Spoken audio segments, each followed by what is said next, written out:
Ladies and gentlemen, we are here at Rotary Institute 2017 to unite to serve. It's day 2 at Kuala Lumpur, Malaysia at the Rotary Institute 2017. Please welcome back on stage for his remarks on day 2, convener, Rotary International Director, Bhaskar. 30.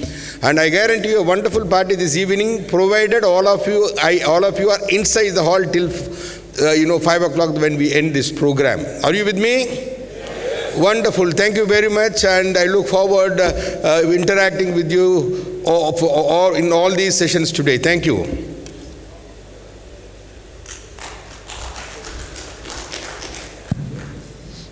Thank you, Director Bhaskar, for your opening remarks on day 2. Well, ladies and gentlemen, we immediately proceed to General Session 1. And we all know the gentleman I'm going to call on stage, and he needs no introduction. Please welcome on stage the Session Chair for General Session 1, past Rotary International Director, P.T. Prabhakar.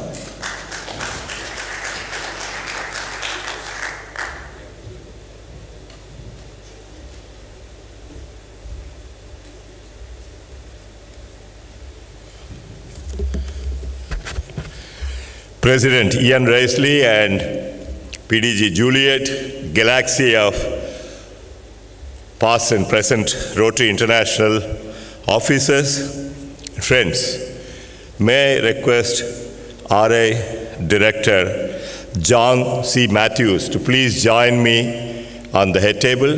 John.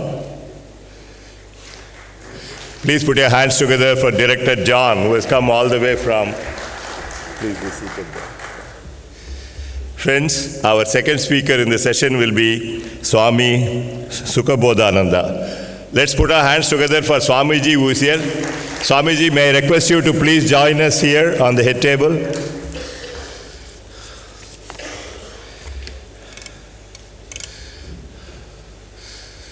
Friends, the first topic today, which will be handled by Director John Matthews, is Unite to build sustainable Rotary clubs.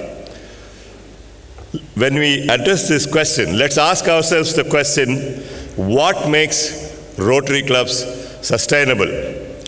Is it service, or is it consistent membership growth and retention? Talking of service, in his book, First 100 Years of Rotary Service, David Forward describes how community service became part of Rotary. Paul Harris invited his friend in the first year of Chicago Club, his friend Donald Carter, to join Rotary.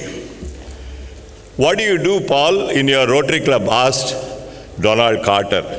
And in those days, there were only two things that are being done: fellowship amongst Rotarians and business amongst Rotarians. And Paul told this to Donald.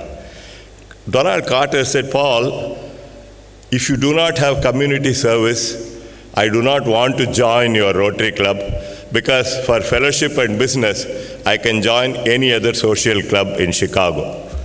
Paul Harris thought about it. He thought it was a wonderful idea to include community service in Rotary. He proposed it to his club members who accepted it, and that is how community service became part of Rotary. Just imagine, my dear friends, but for Donald Carter, today, we'll have no Polio Plus program, no global grants, no heart surgeries, no eye surgeries, no wash and schools program, nothing. Rotary perhaps would have just been another social club which would have perhaps vanished 50 years ago. So, is it service which acts as a glue that binds the members in a club and makes the club sustainable? That's our first question. The second question, coming to growth and retention, will you believe it if I tell you that in 2016-17, in India, we lost 25,000 Rotarians. Yes, my dear friends, 25,000 Rotarians out of 127,000, which was our total strength, which means we lost 20% of our membership. And every year almost we are losing 20% of our membership, and of course we are replenishing these members. So is it consistent membership growth with special emphasis on retention that will make our Rotary Club sustainable?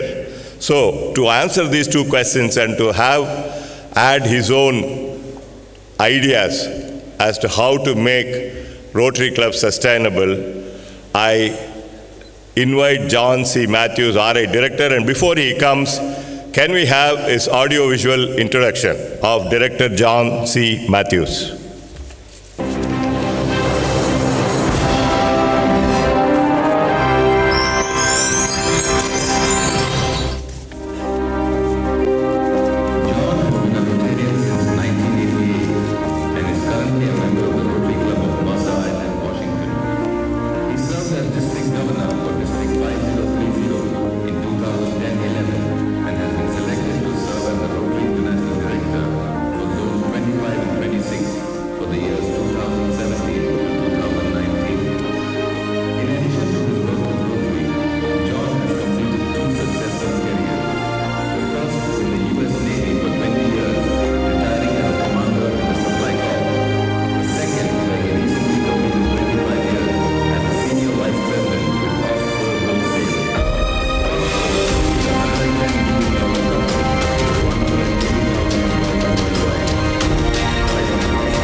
Friends, I have great pleasure inviting Director John C. Matthews, who will talk to us on the subject, Unite to Build Sustainable Rotary Clubs. Thank you, PT. Good morning, everyone. President Ian, Juliet, distinguished past and present Rotary leaders, friends. This past week has been very special for Mary Ellen and me, and it's been a delight for us to spend the time with you both through GETS, the governor's seminar, and on now into the Institute. I've had a chance to observe, more importantly, a chance to listen and to hear of the things that are happening in this part of the world and to meet the wonderful people that are making it happen. We are so grateful to Director Basker and Mala for inviting Mary Ellen and me to be a part of this. You know, throughout this past week, Basker's leadership team have used a number of terms to describe Basker and the qualities that he brings to the job. I've heard words describe him as being bold and having no fear, being goal-oriented, smart, knowledgeable, an excellent leader, all wonderful qualities. But I think the thing that I enjoy most about your director is the fact that it's never about him. It is always about his team and helping those around him, and he continues to watch out for them and to ensure that they have the support they need to do the jobs he's asked them to do. He brings those same qualities to the board, and it's obvious that he's brought those same qualities to this institute because this is certainly a quality event. Basker, thank you again for including Mary Ellen and me in this. Yes. And thanks for the wonderful work you're doing. A few months ago, Basker sent me an email and announced in there that his own District Governor Gopal was to be our special aide for this event. Now, I had no idea what a special aide was because in the United States we just say aide. So I was kind of curious to see what this actually involved when we got here. But Gopes has gone through just a wonderful week with us, and we've gotten a chance to know him. Gopal, are you in the, where are you? I know you're out, you're never far away. There you are. Mary Ellen and I want to ask that we amend your title from special aide to very special aide. Thank you for all of your thoughtfulness and many kindnesses to us throughout the week. We're so grateful. Thank you. Today I want to talk a little bit about membership. I'm going to get there in a sideway, roundabout manner. 1995, Rotary had 1.2 million members. 2017, Rotary has 1.2 million members. For 23 years, we have been working on this issue to move the needle in membership. I will say to you this morning that there are many, many people, much smarter than me, that have been working on this problem. And I'm not about to suggest that I have any answers for this, but I do have a few observations. And those observations, I think, can get a conversation started. Because you see, I think we need to change the conversation as it happens about membership. And I have some ideas as to where we can find the answers, and some of those answers lie within our own Rotary Foundation. Our first grant in Rotary went out in 1930. We've been doing grants ever since then. In 1965, we started a program called Matching Grants. And we worked on those matching grants all through to about 2000. And we had a chance to look at not only the pace of the type of grants that were occurring, but also the pace at which they were occurring. And many of those grants were wonderful. And they did and accomplished a number of very wonderful things. But as things happen, sometimes they didn't work out. And they failed, or they were started, but then they didn't stay good.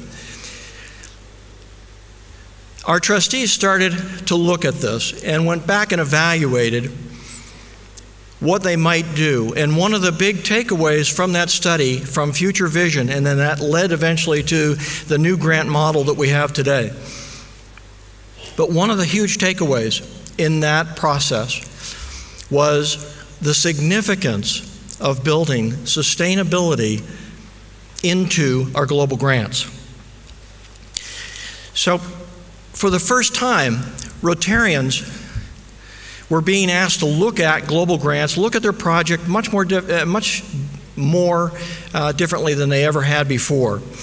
They were forced to engage partners in the communities and listen to the partner to see what it was they needed and how Rotary then might respond in kind. Rotary's not alone in this effort. Many, many countries and companies and organizations have struggled with this whole idea of sustainable work. In fact, a few years ago, the CEO of Water for People estimated that 40% of the freshwater wells put into sub-Saharan Africa in the last 20 years no longer function. What a shame that all of those resources, all of that energy, all of the things that we want to do to help build a community and make it stronger, all gone to waste because we didn't take the time, we didn't take the thought to figure out how to make that project sustainable.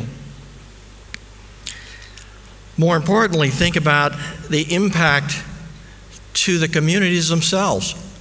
To have something so wonderful as clean water, only to have it taken away because no one knew how to repair the well itself. In the case of Water for People, they set up milestones at 1, 5, and 10 years where the village that they were working in or the community they're working with would then have established goals, and they would report back on those goals and they would measure how the community was doing against it with a single goal that at the end of 10 years, Water for People could step away and the community itself would have that project in hand and would be able to keep it going with their own funding, their own technology, and their own process of renewal in there. So it was a good process from that standpoint. Our global grants in Rotary are on that same path. We've been working closely with community leaders and take steps to have our projects be sustainable as well.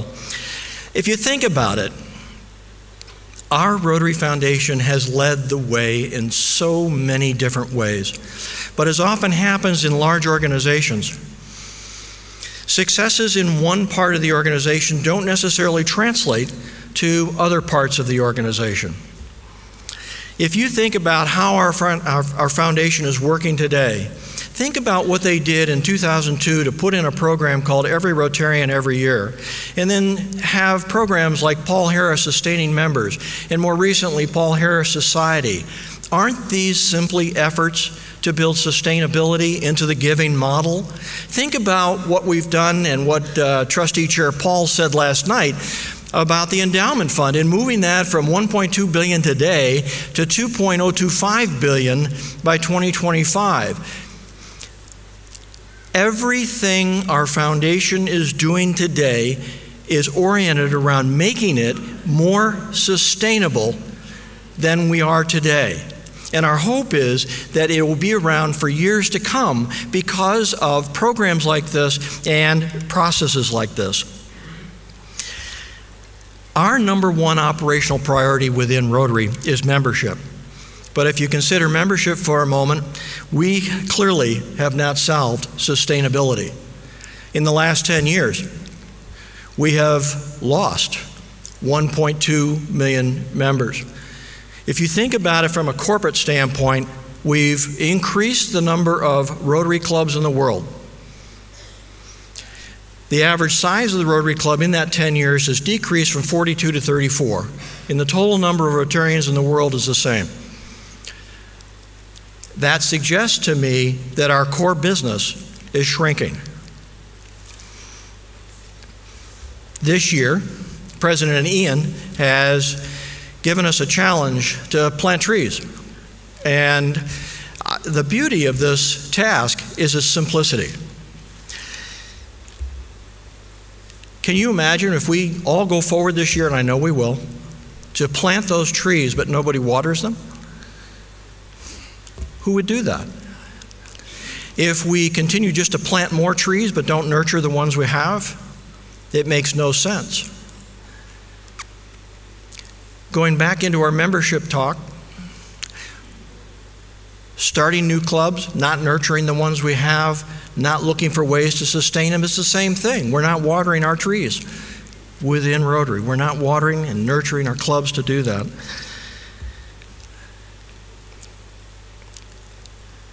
I'm convinced that the conversation needs to change, and it needs to change to include sustainability in the process. Typically, in the west coast of the United States, all of our Rotary clubs grow from one time to another. The difficulty is they can't sustain that growth. So if I looked at any one of the Rotary clubs in the United States at any one point in time over the last 10 years, one of them, virtually every one of them, did something positive and they grew. But only 17% grew 2 years in a row. And only 6% grew 3 years in a row. We don't have any trouble growing from time to time. We have trouble sustaining that growth. And that's what we need to build in. I'd like to talk about 3 things we can do to build sustainability into our clubs. We need to set the expectation for sustained growth. We need to take care of our customers, our members, and we need to simplify the goals that we set for our clubs. Setting the expectation for sustained growth. I think one of the things that frustrates our efforts in membership is that there is no expectation of sustained growth anywhere in Rotary.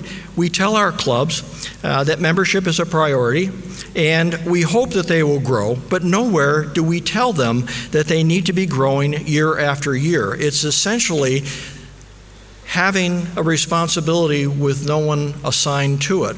It's someone else's job to do that, maybe not mine. If we go back into the foundation world for just a second, you know, we set the standard with every Rotarian every year. That's a great model for us, and we can draw on that model in membership. They're setting an expectation in the foundation. We're not requiring people to give, but we certainly have the expectation that they will give. There's nothing like that on the side of membership. Can you imagine what we might be able to accomplish if we set that expectation out in front of our members?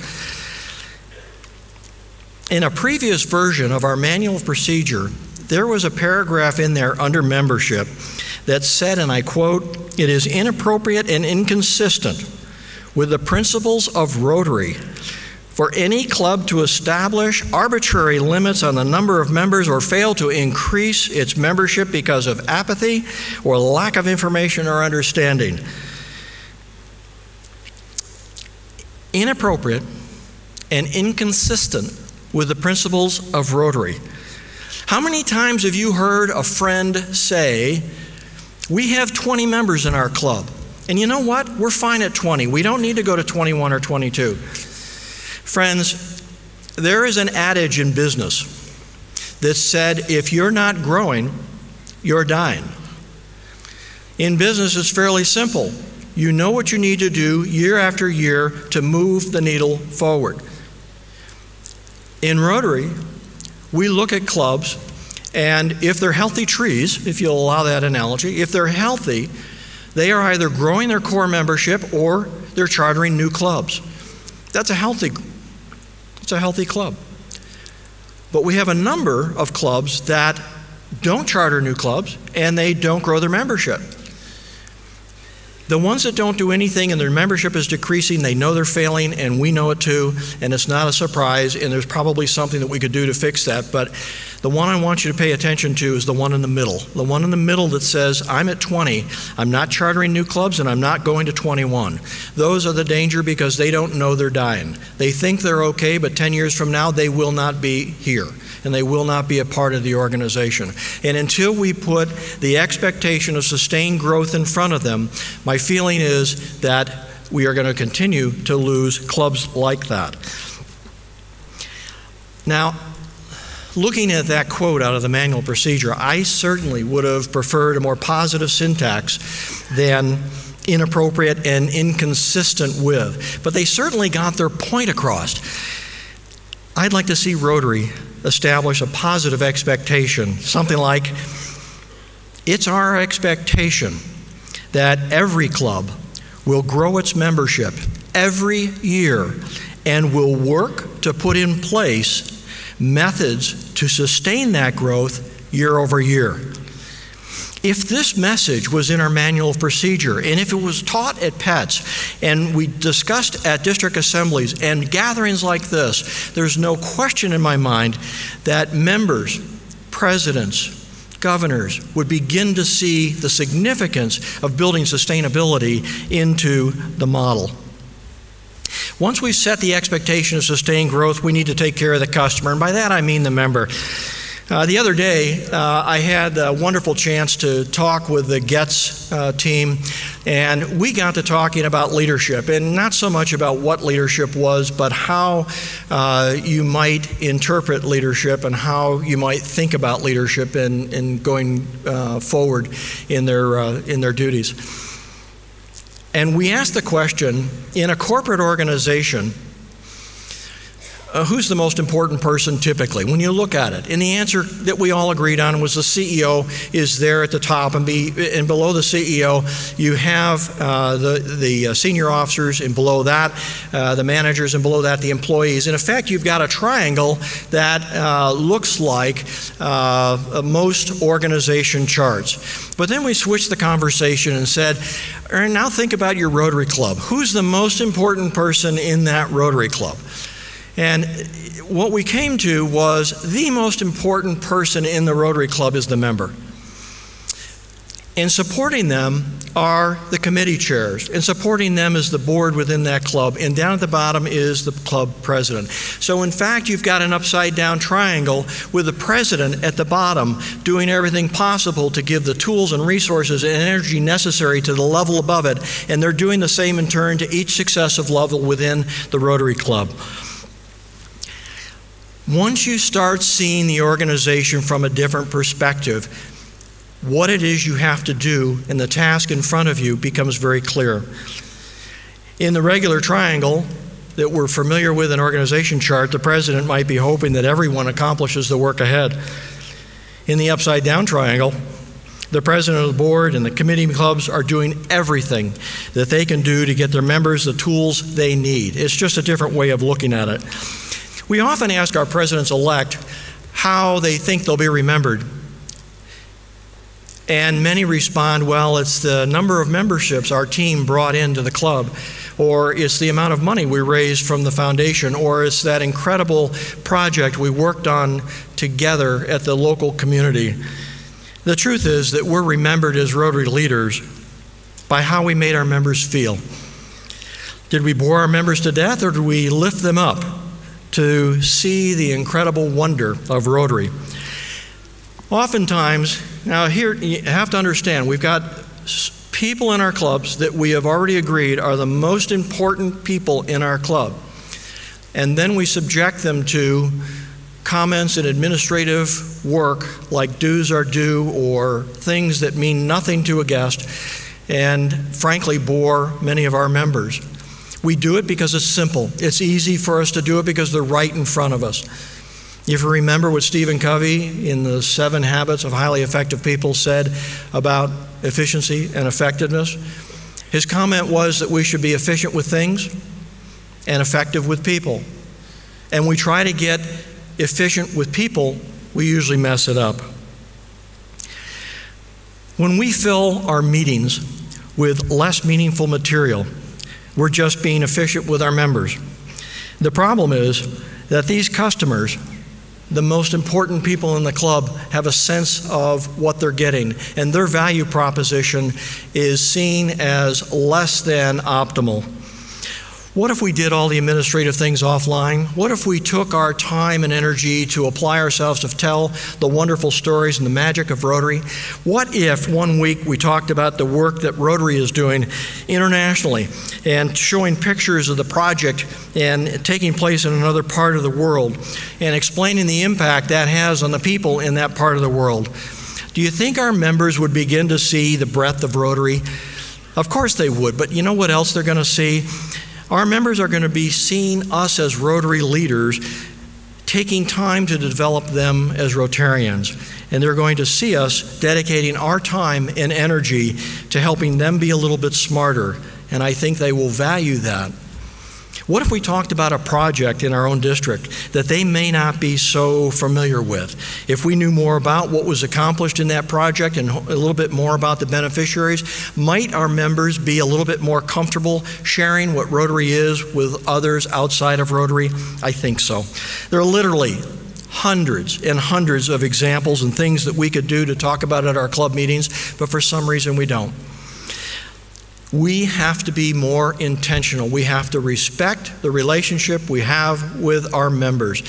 They are our customers. We need to deliver value to them so that they will continue to see value in belonging to Rotary. Lastly, I'd like to look at keeping goals simple. One of my first significant jobs in Rotary was to serve as the Rotary Foundation chair for our club. Now, historically, our club always gave to the Rotary Foundation, but it was always the same 30% of the members that did that. When my president-elect asked me to take on the job, I said I would, but I had two conditions. The first condition was I wanted our club to stand together in support of the Rotary Foundation, and I wanted to show that by having 100% of the members participate in the annual fund that year. The second condition was I wanted his check in first, because I believe leaders lead, and I wanted the check from him and I wanted it from every one of his board members before we asked the club for a nickel. So we went forward that year, and at the end we moved the needle from 30% to 85%. And as I reported back to the club, I told them, yes, we moved the needle, we got to 85%, but we didn't hit 100, so guess what? I'm coming back as foundation chair next year, and we're going to keep doing this until we get it right. One of the things that happens when you run a campaign like this is you can, and I think you know this too, you can only accomplish about 30 to 35% from the lectern. After that, you need to get out and pick up the phone and talk to people and interact with them. And sometimes that's the absolute best part of the entire process. I had a call in with one of our members, and I called him up and I said, Seth, I haven't received your contribution yet to the Rotary Foundation. And he says, John, our club has never hit 100%. I don't believe you can do this. And I said, well, that aside, can I have your contribution? And he said, tell you what I'm going to do. When you get everybody else come back and see me, and I will then give you my check. And I know he was testing me, so after I set it aside and after I got everyone else in the club to make their contribution, I called Seth up. And he says, well, what about Andrew? He vacations over in Florida. Did you get him? And I said, I got Andrew. And he said, what about Bob? Bob never gives. I said, I got Bob. And he went through a few more, and eventually he realized we had everybody. And he said, John, my check's in the mail, and I'm going to send it in. He was just testing to see how much commitment we have to the idea that we could get 100%. In our club, I would come in and sit down in a meeting, and typically members would come up and put the check in my pocket. And at the end of the day, I would reconcile who had contributed and who hadn't. And one day, one of our members named Guy came up, and he handed me a check, and he said, John, I know it's not as much as you're looking for, but I want to be a part of what you're trying to do. I said, thank you.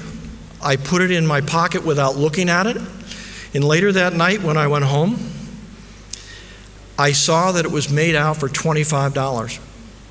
Now, I know Guy was stretched by Rotary often. But when I thought of his words to me, I want to be a part of what you're trying to do. I thought that was probably, of all the gifts I received that year, that was probably the best.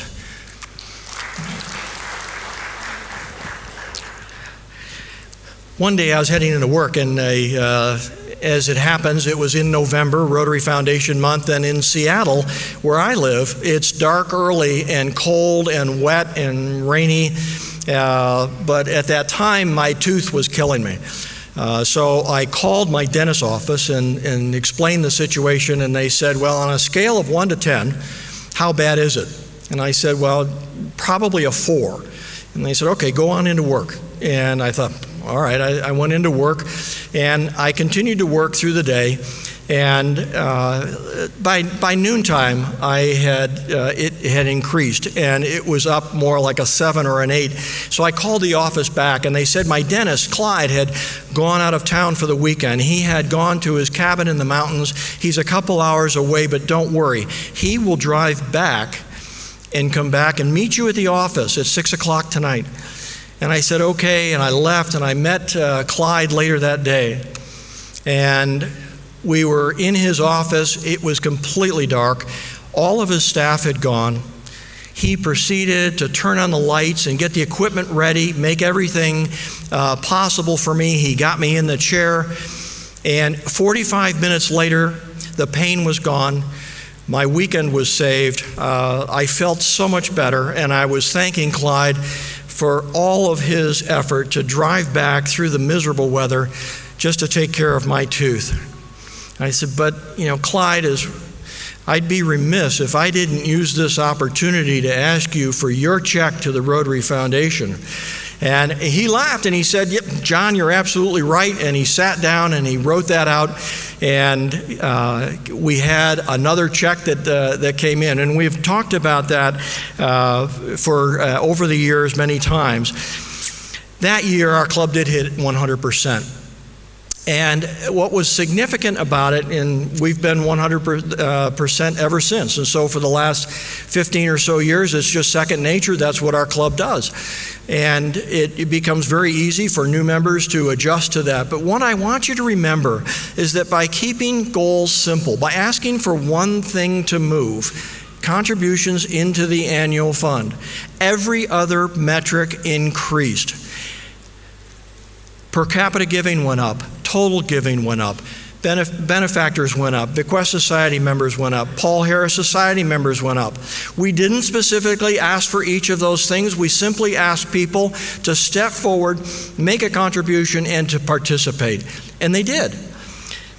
I think that sometimes we have a tendency to complicate issues with our customers, and we make too many issues in front of them. If we can simplify that, we add sustainability into the process within the club.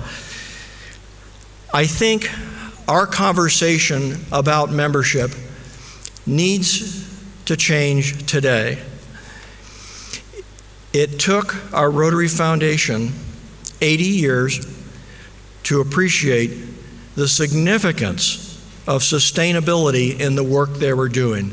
Let's not wait one more year to add the ideas of sustainability to growing membership in Rotary. Thank you. Thank you very much, Rotary International Director John Matthews. May I please request District Governor Ravi Chaudhary to please come up and present a memento of thanks to Director John. Thank you.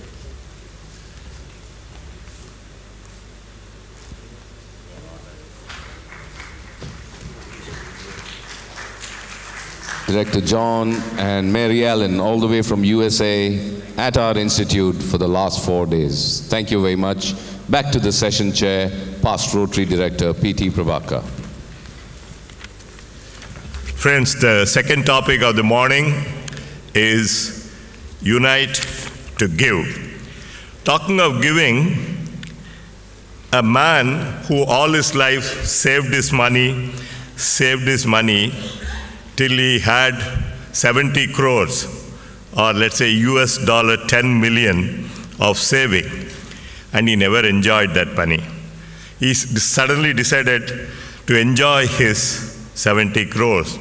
The day he decided to enjoy his 70 crores, someone was standing in front of him. He asked, "Who are you?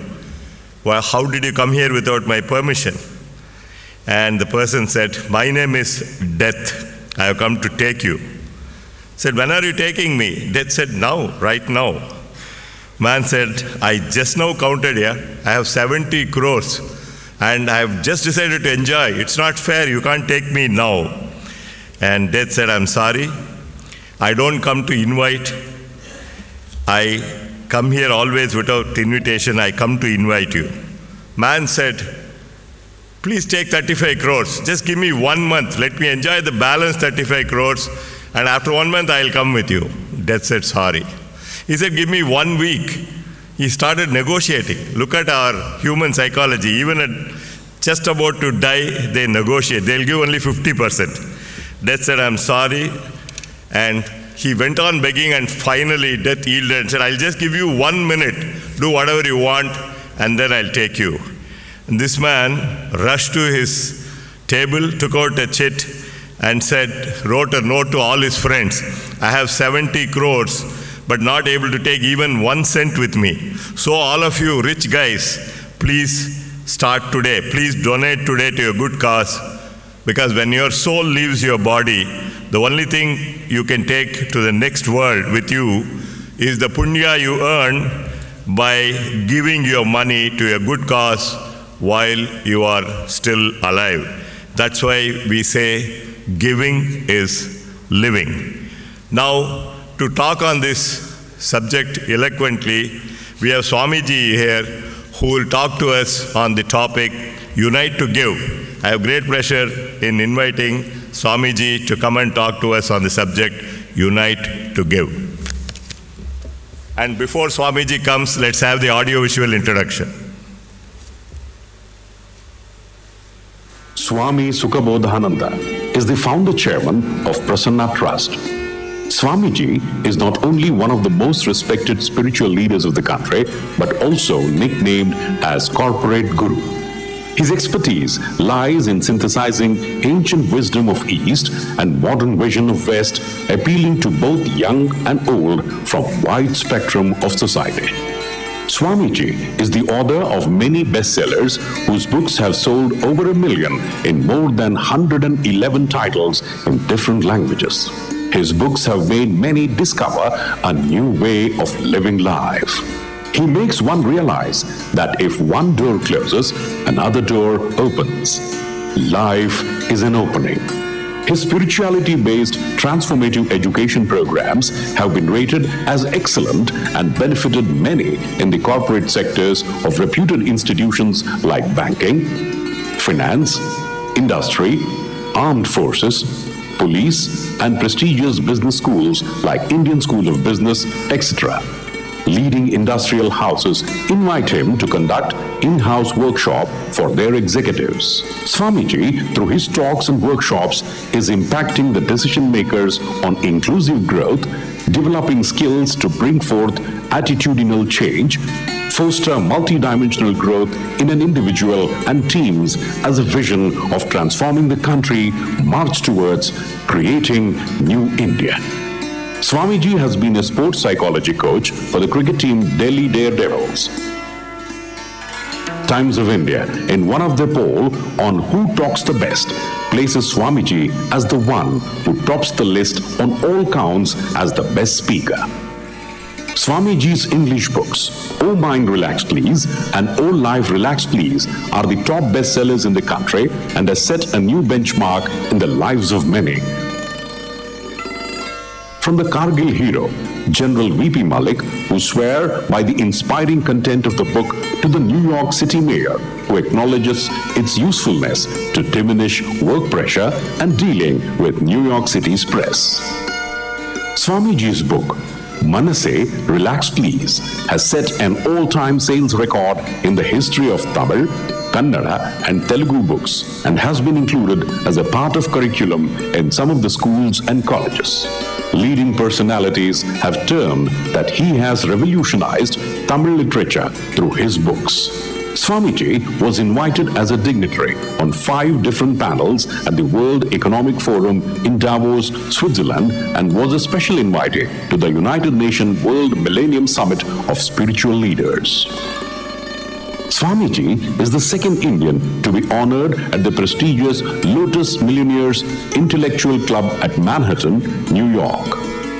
Swamiji was invited as a corporate guru to deliver keynote address on leadership and change management at Gyan Sangam as the star attraction at the Finance Ministry retreat, which was attended by the Prime Minister, Finance Minister, the RBI Governor, and senior North Block officials, chairmen and directors of various nationalized banks and financial institutions to bring about banking reforms. It was termed as a great success and invited him again as a keynote speaker in Gyan Sangam 2 for bank CEOs. Swamiji's works in audio and video have been transforming the lives of many through Saregama and Times Music. His message on the Astha, Sanskar and many other channels is reaching a wide spectrum of people both in India and overseas. Prasanna Trust, under his inspiration and guidance, runs an orphanage for girls, provides artificial limbs and calipers to people with impoverished background, provides medical aid, offers free eye screening camp and possible correction through free cataract surgeries, free stent for angioplasty heart procedure for the poorest of the poor, conducts blood donation camps and regular camps of feeding the poor. Prasanna Trust also provides scholarship for students from economically weaker section of the society. Swamiji was awarded Karnataka's Best Social Service Award by SL Group and Z Network in recognition of his service to humanity at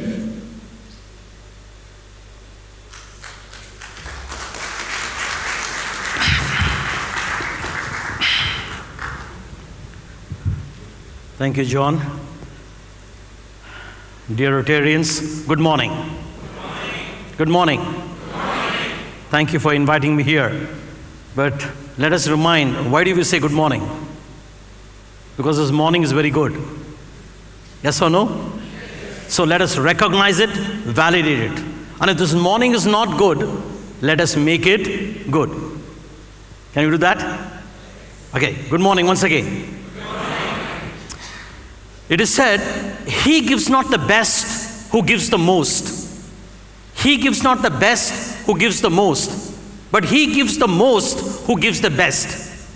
If I cannot give bountiful, yet I will give freely, and what I lack in my hand, I will supply it with my heart, for the heart of education is the education of the heart.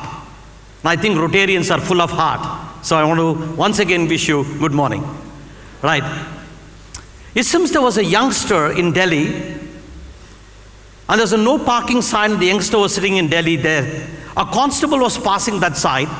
The constable saw a car, no parking sign, this youngster being there, and being a typical Delhi police guy, he goes to the youngster and says, remove this car. And the youngster, being a typical Punjabi, a Delhiite, he said no. And the way he said no, the constable thought he must be an MLA son. In Delhi, you know, everybody is connected to some politician, MLA son. So he went away, it seems. The sub-inspector, the senior officer, was passing that side and says, what cheek to this guy? He goes to the youngster and says, hey, there's a car, there's no parking, remove this car. And the youngster more loudly said, no, you said, more loudly said, this is not Delhi style. Loudly. Right, my God, he must be an MP son. Member of Parliament, he went away, it seems. A circle inspector was watching all this and says, what cheek to this guy? So he goes to him and says, hey, there's a car, there's a no parking sign, remove this car. And the youngster more loudly said, no. And my God, he must be a chief minister's son. And it seems he goes away. An IPS officer was watching all this and says, what cheek to this guy? He goes to him again and says, hey, with a tough body language, there's a car, no parking sign, remove this car. And the youngster more loudly, and being an IPS officer, he said, why the hell not? Your car is there, no parking sign. And the youngster says, this is not my car. Why the hell should I remove this car? Friends, the answer the youngster gave is a very smart answer. Yes or no, friends? But still it's a very stupid answer. Because in an argument, nobody wins.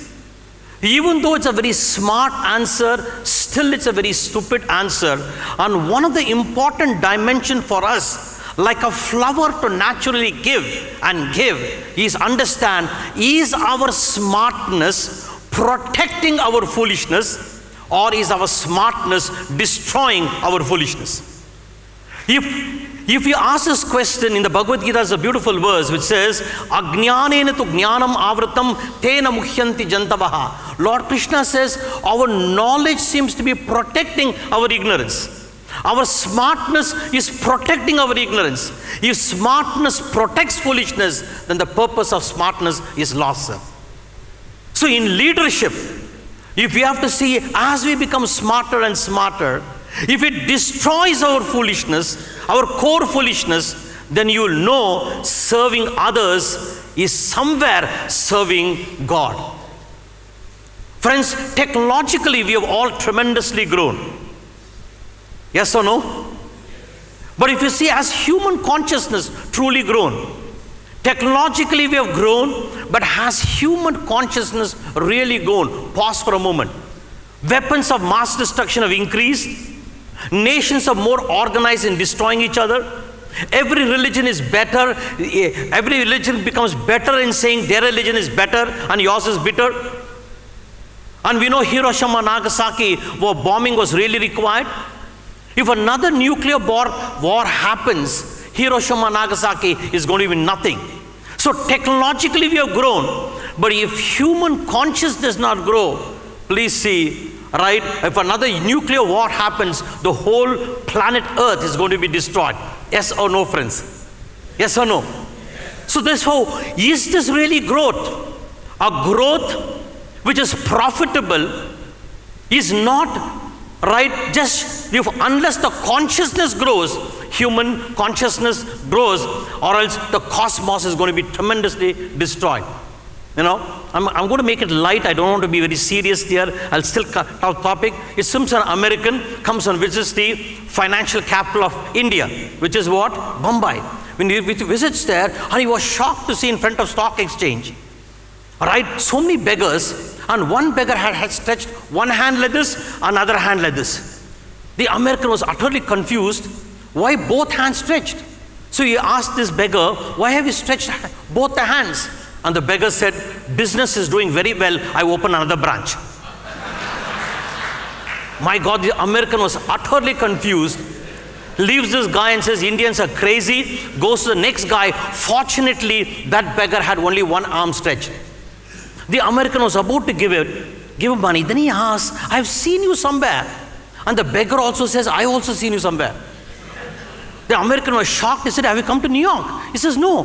This is the first time I'm coming to Bombay. Where have you seen? And the beggar says, we are friends in Facebook. Friends, technologically very, very savvy. Just water, right?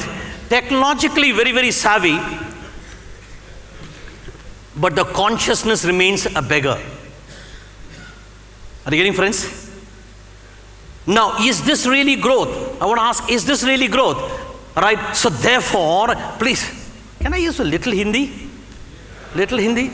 Right? If some of you don't understand, just forget it. My dog doesn't understand Hindi, English, Urdu, but whatever I say, it understands. So just take it. You know, it is said, पत्थर एक बार मंदिर जाता है, पत्थर एक बार मंदिर जाता है और भगवान बन जाता है, और इंसान बार बार मंदिर जाकर पत्थर ही रहता है. मंदिर और मस्जिद क्या गजब की जगह है. मंदिर और मस्जिद क्या गजब की जगह है. भिखारी लोग बाहर भीख मांगता है और अमीर लोग अंदर भीख मांगता है. Sir, is this growth, sir? Have you seen marriages also become messy because they do not know how to give? One man gets married to another. One is a beggar of happiness. Another is a beggar of happiness. When two beggars gets married, what happens? Beggary increases. All right, marriage is going to work when I can give happiness to my wife. Wife says I can give happiness to my husband. If a person becomes a giver, marriage is going to work, or it's going to be from engagement ring to marriage ring to suffering to enduring. Sharma and Varma were on the boat. Both of them did not know swimming. Sharma fell down from the boat. So Varma is saying, Sharma, give me a hand, give me your hand. Because the fellow is drowning. And Sharma is not giving his hand. Varma gets confused. Then Varma realized Sharma has been such a miser. Give me your hand. In his vocabulary, there is no giving itself. So he's not giving his hand. So therefore, Varma changes vocabulary and says, Sharma, take my hand, take my hand. Then fellow gives out his hand.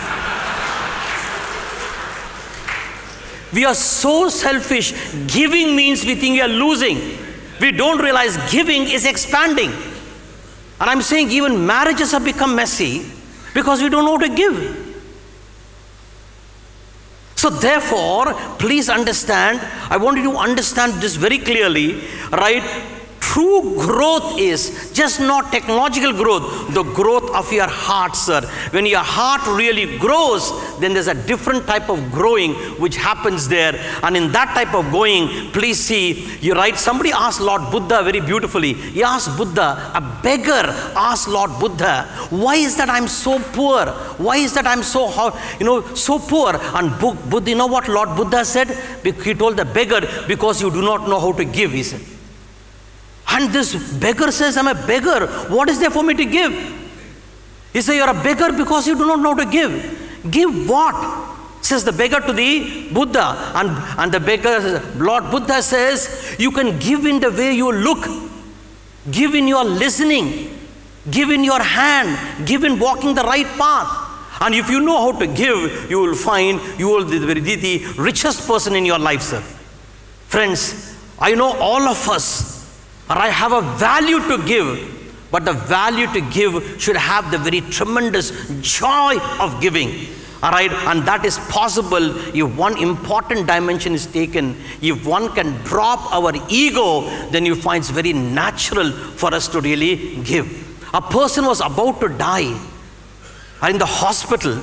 All right, and the man, and there was a Kerala nurse in the hospital, and this man is about to die. He's telling, right, his youngest son, take 20 apartments, and tells another son, take 40 apartments, tells the third son, take another 60 apartments. And the Kerala nurse was there confused, my God, so rich, and he looked so simple. And he tells his wife, another 10 bungalows in Juhu you take. Right? And the nurse was so shocked, such a rich guy, then asked the wife, your husband is so rich and he looks so simple.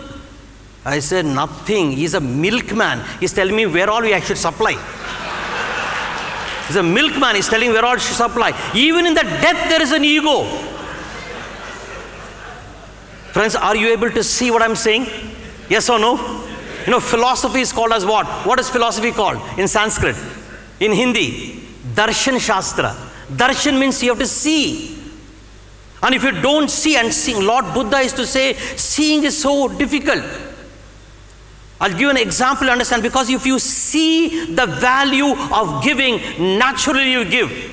And Lord Buddha, in Indian philosophy, they say philosophy in English means love for knowledge, but in Hindi and Sanskrit it means is seeing, Darshan Shastra. Mr. Reddy and Mrs. Reddy goes to Benares for a holiday. Goes for a holiday for a Benares and a lot of black money to burn. So goes to, right, that's before the demonetization. So therefore, he goes there and then goes, and Mr. Reddy, and Benares is famous for silk sarees. And Mr. Reddy tells, Mrs. Reddy tells Mr. Reddy, Reddy garu, thoraga pocket kali chendi. Quickly empty your pocket. And the husband says, why? Arey, look on the top, shop there, dukaan ka dekho. Right, on the shop it is written, cotton sarees 5 rupees, nylon sarees 10 rupees, silk sarees 12 rupees. Arey, my Hyderabad la, in Hyderabad is 3,000, 4,000. So let us buy husband silk sarees. And Mr. Reddy tells Mrs. Reddy, a Sundari ka ma, that is an istri ka dukaan hai wo. It's a laundry shop it is. It is a laundry shop. Now, this person, she has read rightly, still she has not understood the context. It's a laundry shop. Friends, I'm saying so often we see, but we don't really see. So therefore, Buddha says, really see. And if you really see, you will see so wonderful life is to really give. And for that to happen, there is so much of pain in us. I find throughout the world I've traveled, you may be successful, blah, blah. There's so much of pain in us, we want to receive. But if there is no ego, there is joy, you'll always like to give. Give. Mother has love and joy, always gives. Mr. Sharma and Verma, Mr. Sharma, right, rushes to the 15th floor and tells Verma, your daughter ran away. And the moment this man hears, my daughter ran away in the 15th floor, my, Raman chale gaya. And therefore, daughter ran away from the 15th floor, he jumps. to commit suicide. And as his body was coming to the 10th floor, he realizes he's not married only. I mean, he was an Indian, I'm talking. How can his daughter run away? And as body was coming to the 8th floor, he realizes he has not got a daughter. Now, without getting married, also can have a daughter, no? Don't look at me so confused. He realizes he's not got a daughter. And as his body was coming to the 4th floor, he realizes he's not Sharma, his name is Verma. Friends, Sharma, your daughter ran away. He jumps. Jumping is an action. But in the spiritual dictionary, it is not an action, it is a reaction. Isn't it, friends? The first thing, if you want to make our life wonderful, is not to react. But our action should be more a reaction. It should be a response. That's why in English the word responsibility means the ability to respond. All right, if our actions, sir, whatever that you are doing actions, if it is a response and not a reaction, because if there's a reaction, even I have to give charity, people get tensed up because it's an ego game. And if it gets tensed up, then your giving also will be so selfish. It's like a businessman in his shop, he smiles at the customers, even the smile also he charges in his bill.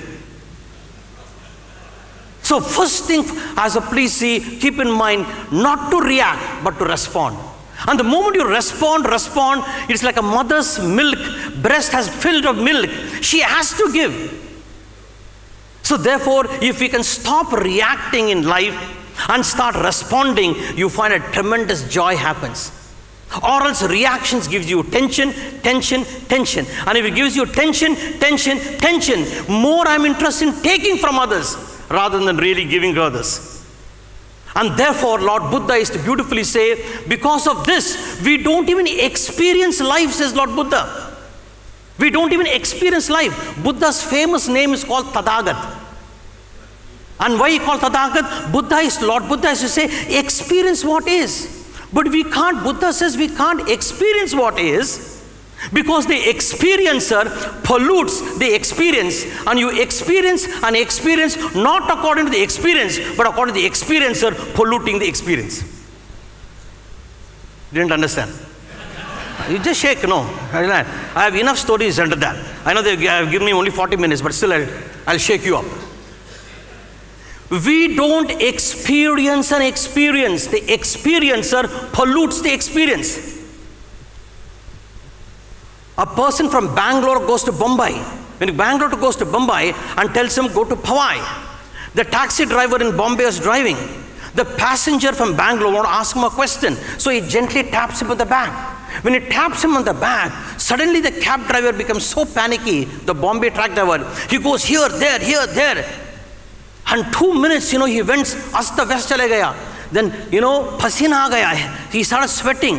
Then he puts the brake and then, cools down, turns back and tells the passenger, for heaven's sake, don't touch me while I'm driving the taxi. The passenger says, in Bangalore, we only touch people. We don't pinch people. And then immediately the Bombay taxi driver cools down. He cools down, turns back and says, hey, it's not your problem, it is my problem. The passenger says, what is the problem? Today is the first day I'm driving the taxi. And then he says, 25 years I've been driving a van. 25 years I'm driving a van. Today is the first day I'm driving the taxi. The passenger gets more confused. What is the big difference between a van and a taxi? He says, in 25 years I've been driving a van. Today is the first time that I'm driving the taxi. And in the van, I was carrying dead bodies. So when you touched me,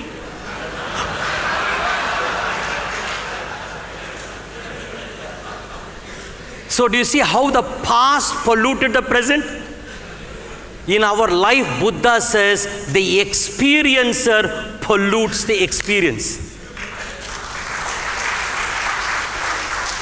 I've come from an IT hub, Bangalore.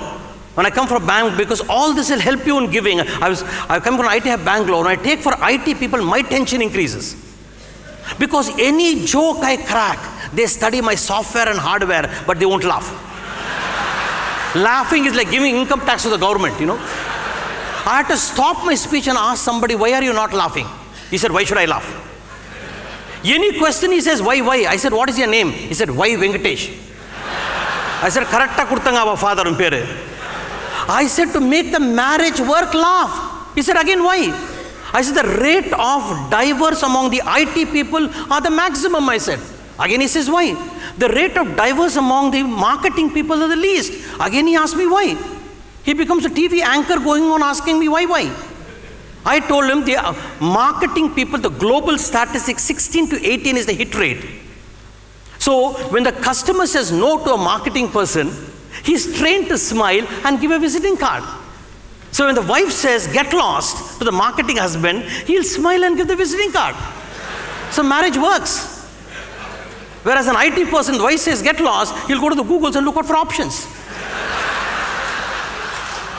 So then a little smile. You know why I'm telling you to smile? Your state of being should be juicy. You should be cheerful. And when you're cheerful and juicy, right, it is not what you give. The very fragrance of giving is going to be beautiful. More than they're giving, the very presence, sir. Have you seen some people when they speak, hot potatoes drop down? Right, and there's some people who don't even speak. The very presence is very, very fragrant.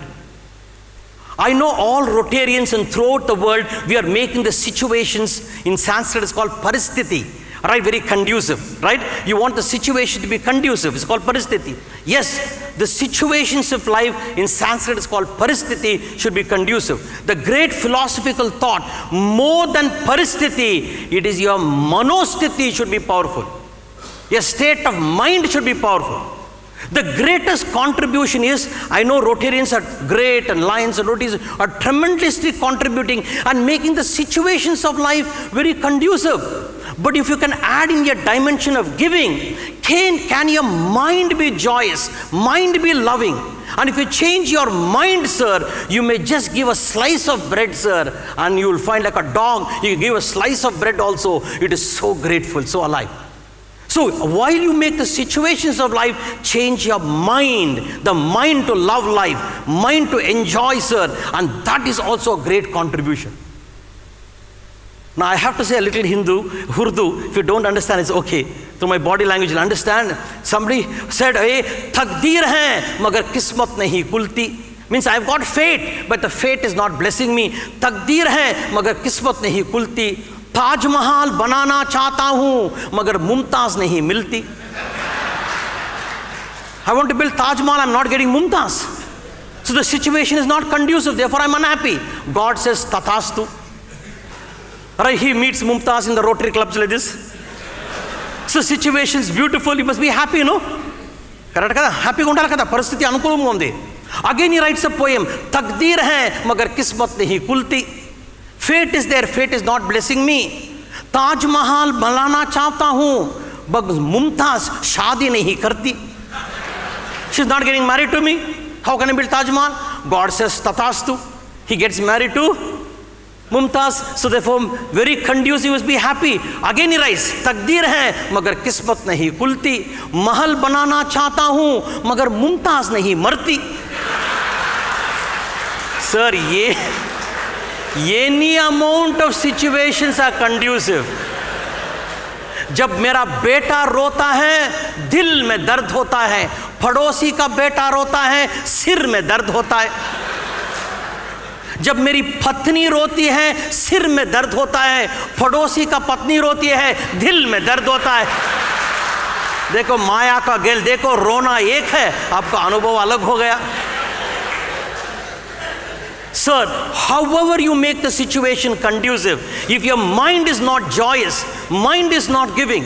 Jesus Christ was crucified on the cross. Still he said, forgive them, for they know not what they are doing. Is this not a contribution, sir? Yes or no? Yes. One person in Lucknow told me, Swamiji, I fell in love, Swamiji. Now I understand why you are not married. I told him, who told you to fall in love? You have to rise in love. He said, I fell in love. He says, you have to rise in love. Oh, dard hota hai, Swamiji, प्यार में दर्द होता है. अरे, I said, दर्द को दर्द से मत देखो, दर्द को भी दर्द होता है. दर्द का जरूरत है दोस्त की, तभी दर्द हमदर्द हो जाता है.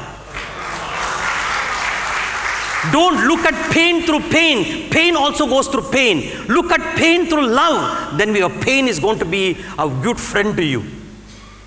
So therefore, friends, more situations of life all of you are giving, wonderful.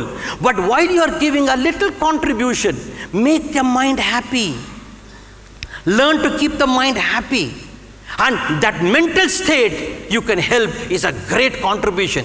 You give fish, it is said in English, give fish, that day's hunger. But if you teach them fishing, all right, lifelong, sir.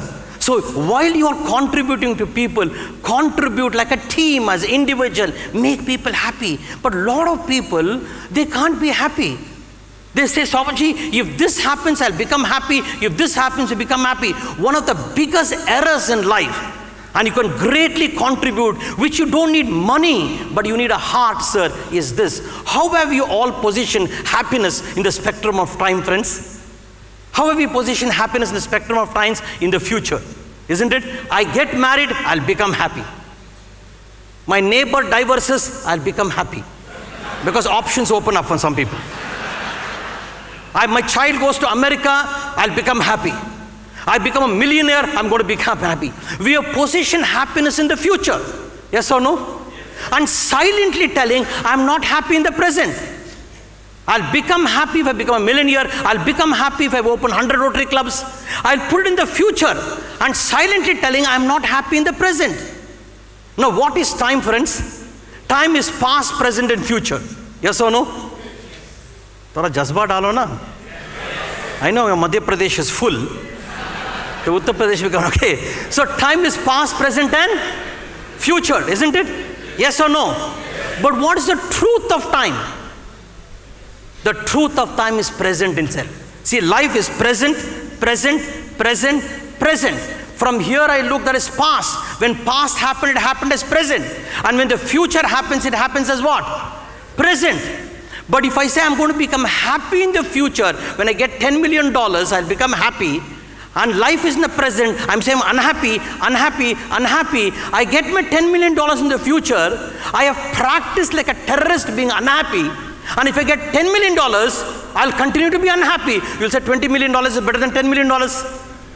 Yes or no, sir? Punarapi jananam, punarapi maranam, punarapi janani, jhatare jayanam.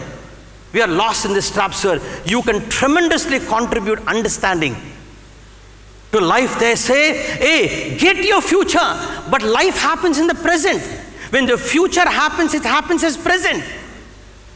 So if you can teach your brain to be happy in the present, sir, it is a commitment, it is an intention. And if you are happy in the present and out of happiness go towards your goal of $10 million, out of happiness get married, out of happiness go to the future, then happiness will be dancing in the present, or else happiness will be an illusion, sir.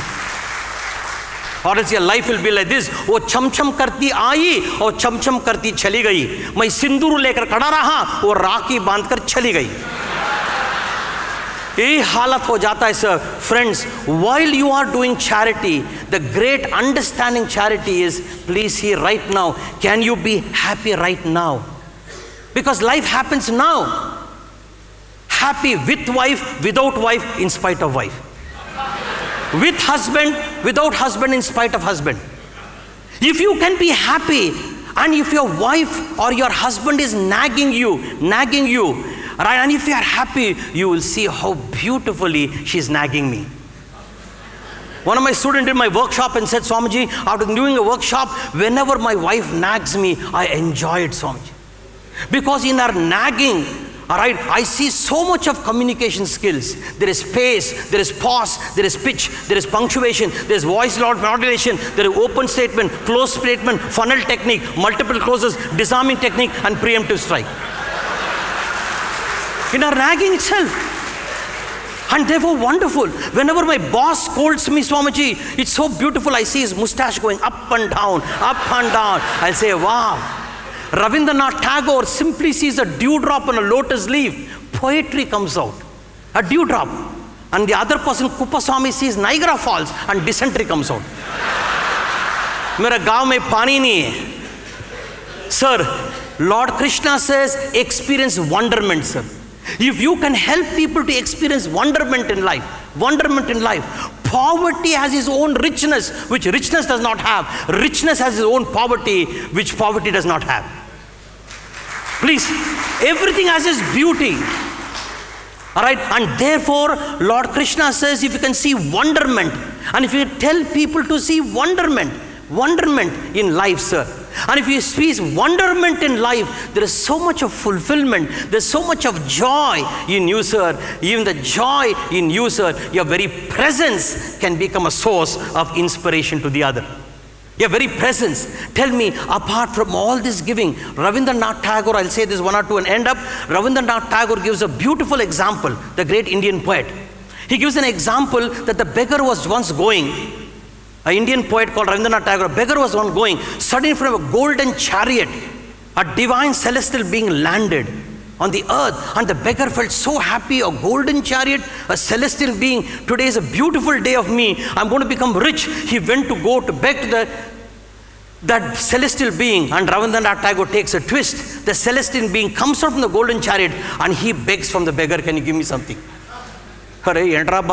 thought, all right, no, the king is begging from me. But anyway, the beggar, right, out of a lot of pain, in his gunny bag, he had a lot of things. He searches for the most minimum, a grain of rice, and takes it and gives it to this celestial being. And the celestial being goes away. And the whole day is miserable. My God, look at the fate that a celestial being is begging from me. My fate is bad. And the evening of all his begging, he goes to his hut, removes the gunny bag, and lo, he finds one grain of gold. Then this beggar realized, I gave a grain of rice to the celestial being. In return, mystically, he has given a grain of gold. Oh my God, he feels happy. I should have given the whole gunny bag, so everything would have been gold. And Rabindranath Tagore shows the value. If you give, sir, something mysteriously will happen to you, sir. I am saying, I know all of you know how to give, but can you give understanding to people? Give you understanding how to be joyous, how to be loving. More than the giver, the very person who is giving. If you are very juicy, for example, all of you are listening, listen with a very powerful presence. Even if a speaker is a bad speaker, he'll get inspired. Have you seen some people, they sit for a lecture, they feel as though it is a constipation and piles complaint look. And still they get married. And still they go to honeymoon. And child also comes out. And they say, Swamiji, you have authored 112 books, Swamiji, my son is serious, what should I do? I said, manufacturer's defect, what I can do? You're so serious, sir. If there's good speaker, bad speaker, let your presence radiate joy, radiate love, sir. And the best of the speaker will come. Is this not also giving, friends? Yes or no? Yes. I'll say this in the end, this beautiful, beautiful Hindi poem. If you understand well and good, if you don't understand well and good. Get this one. All right. Zindagi phal do pal hai. Zindagi phal do pal hai. Ismo nahi to aaj aur kal hai. जी लो जिंदगी का इस तरफ, जी लो जिंदगी का इस तरफ कि जो भी आपसे मिले वो यही कहे, यही जिंदगी का सबसे हसीन पल है. Whoever meets you should say, oh, what a wonderful person I have met, sir. जो भी आपसे मिले, anybody meets you will say, what a wonderful being. Is this not also a tremendous giving? Your very presence is giving, sir. As these lectures are going on, as you're mixing with people, give a presence of love, presence of kindness. Let your smile have a juice, sir. Let your heart throb, sir. Then you will not fall in love, you will rise in love. All right, and if you bring that love, I'll say this and end my talk. Your life can operate from like or dislike. Lord Krishna in the Gita says, Raga Dvesha Vyuktaistu Vishayan Indriyais Charan. Most of people, Lord Krishna says, are living a life with like, dislike. I like, dislike. You are too narrow down when you like and dislike. But he says, if like and dislike can become love, then you will do what you love and love what you do. Whatever, through the seminar, lovingly you go about. प्यार का जज्बा नया रंग दिखा देता है, अजनबी चेहरे को महबूब बना देता है. Right, right. The power of love is so much. A stranger also can become your beloved, sir. So therefore, from like and dislike, give yourself the love to operate from love. And from love, Lord Krishna says, if you can transform to devotion. And if it can become devotion, then please see, your work itself becomes a prayer. Somebody, a poet, was asked this beautiful question. अरे जिंदगी में क्या खोया है और क्या पाया है? What have you lost and what have you gained? And this poet said, जो कुछ खोया है वे मेरी नादानी थी. नादानी means my stupidity. और जो कुछ पाया है रब की मेहरबानी थी. खूबसूरत रिश्ता है मेरा और खुदा का बीच. मैं ज्यादा मांगता नहीं, वो कम देता नहीं. जो नहीं है उसको गम नहीं है, जो है किसी से कम नहीं है. जो नहीं है ये ख्वाब है, जो है वो लाजवाब है. Lajawab, sir, when devotion happens, that's the magic happens. I'll end, sir. Our life is lived by I like, I don't like. I like, it's too narrowing down. Transform into love. When you transform into love, naturally you will give. And when love becomes devotion, please understand, right, there's no selfish end at all. You will see, you will give there. And in that giving, apart from the physical giving that all of you are doing, which should be, but you should also help people change their mind. Tell them to enjoy life, right, with the minimum. Then you will teach them to maximize on the minimum, or else people minimize on their maximum. And therefore, a whole life will be afraid, afraid, afraid. I've seen successful people having fear. I've seen poor people also having fear. And what is the use of successful have fear? अरे क्यों डरे, जिंदगी में क्या होगा? हर वक्त क्यों सोचना तो बुरा होगा? बढ़ते रहो मंजिलों की ओर हम, कुछ ना मिला तो क्या होगा? तजुर्बा तो नया होगा, तजुर्बा तो नया होगा. So why are you afraid? So therefore, please see, fear shows a lacuna in you. Greed shows a lacuna in you. Problem gives you a mirror in which it tells you, problem, don't be against problems. I'm sure you're running the Rotary, you will have problems. Problems don't be against. Problems tells you your deficiency. And also problem tells you what skills you have to enhance. All right, so never be against problems. I know enrollment and all that you have issues. Never, problem will tells you your deficiency. And problems also tells you what skills that you should add, sir. But if you drop your ego, that's the greatest contribution you can do. आईना तो साफ किया, आईना means mirror. आईना तो साफ किया तो मैं नजर आया, मैं को साफ किया तो तू नजर आया. Right, so therefore, if this can be taught, this can be done, sir, then you will maximize your joy and minimize your sorrow. For me to maximize joy and minimize sorrow is the greatest contribution. I'll end up, all of you have got eyes, yes or no? Yes. So how doubtful you are saying yes? In a scale of 1 to 100, your yes is how much? Hardly 5, 10? But somebody gives you $1 million. How will you say? Wow, yes. If one give you $1 million, you're so happy, 100. But all of us got eyes. How are we treating his yes? See, can you see this? The sickness of life is your feeling is not richly validating what you have. You have eyes, all of you say, wow. Wow. Ears? Wow. You're saying wow because I'm saying it, but really say it. Eyes say wow. Wow. Ear, wow.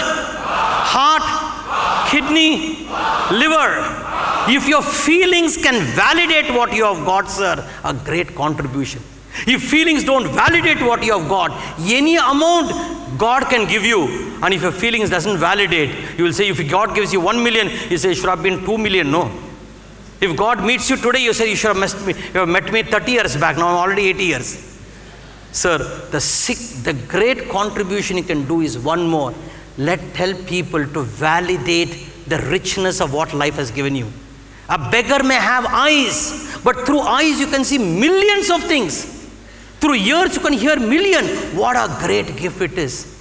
What a great reason. One of my students he's a big neurosurgeon, and he was telling me this interesting point that a young girl, very rich, as he was giving the example, very rich she was, sacrifice our life to earn money. And ultimately what happened? Something happened to the brain, and she had to do a surgery. And during the surgery, brain became okay, but she lost her eyesight. And she opens up the surgery. Surgery successful, eyesight lost, and says, doctor, what to do? Doctor, I can't see. And the doctor says, sorry, in the surgery, this is the risk we have to take. You got your brain and your life back, but you have lost your eyes. And she says, any amount of money I'll give, I want my eyes back. And she is crying. The doctor was helpless, sir. I'm sure here everybody has got eyes. Yes, no, sir? Yes. Sir, validate the richness. What a great gift. A beggar can have eyes. What a great gift, sir. Here, give. And if you can, while you are contributing to the poor, if you can contribute this understanding, he becomes. Therefore I said, he gives not the best who gives the most, but he gives the most who gives the best. If I cannot give bountiful, yet I will give freely, and what I lack in my hand, I'll supply with my heart. For the heart of education is the education of the heart. Thank you very much. Right? Thank you. Meet everybody here with joy. Meet everybody with joy. And your presence should feel, my God, they're meeting. Wonderful, sir. Thank you very much. Thank you, Swami Sukhabodhananda ji. We are all united to give after that discourse. May I please request District Governor Shiv Shankaran to please present a memento of thanks to Swami Sukhabodhananda ji. Oh, thank you. Thank you very much, sir. Thank you, sir. Thank you very much.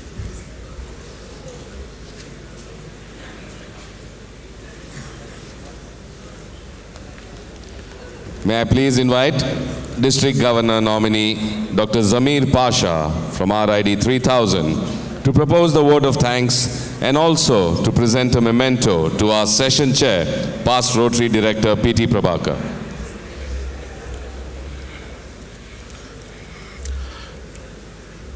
எந்நன்றி கொண்டார்க்கும் உய்வுண்டாம் உய்வில்லை செய்நன்றி கொன்ற மகர்க்கு. Rotary International President Ian and the First Lady PDG Juliet, a glittering galaxy of the Rotary International past presidents, Kalanda, Rajaji and Ravindran sir, and the entire government of the Rotary International directors, and my fellow brothers and sisters in this universal world of Rotary, the one world, one Rotary theme. And what a morning we had this morning, right from John. I express my gratitude from my unfathomable bosom for the way that you've expressed that the art of giving. And what a way of giving. I am a surgeon, and there was this Clyde who drove all the way 2 hours, and he relieved you of your pain, and still you were able to extract a check for Rotary. You are a smart, smiling, wonderful Rotarian committed to the cause of foundation. Thank you very much, sir. Sukha Bodhananji. Sukha is well-being, Bodhana is teaching, Ananda is joy.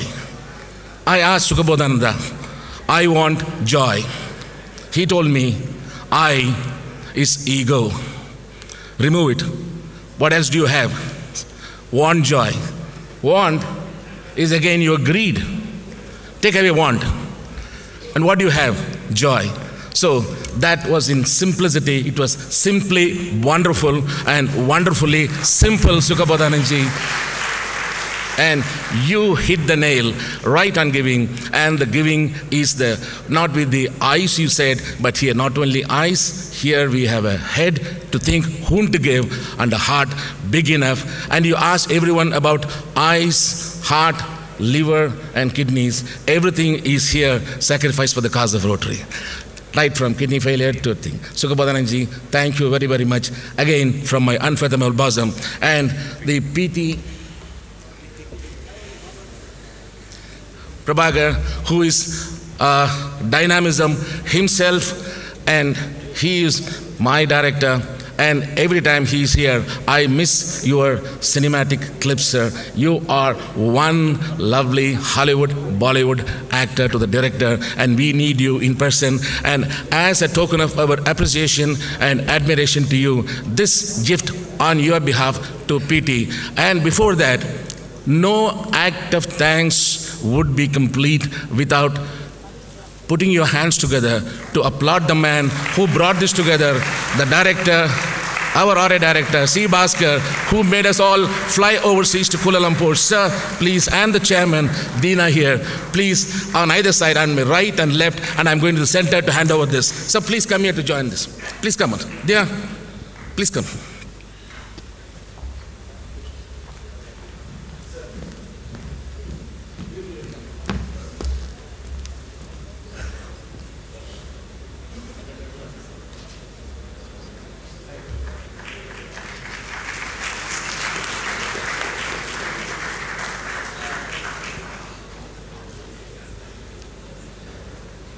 Thank you, DG and Dr. Zamir Pasha. Thank you, RI Director John Matthews. Thank you, Swami. Together, we can make real change happen.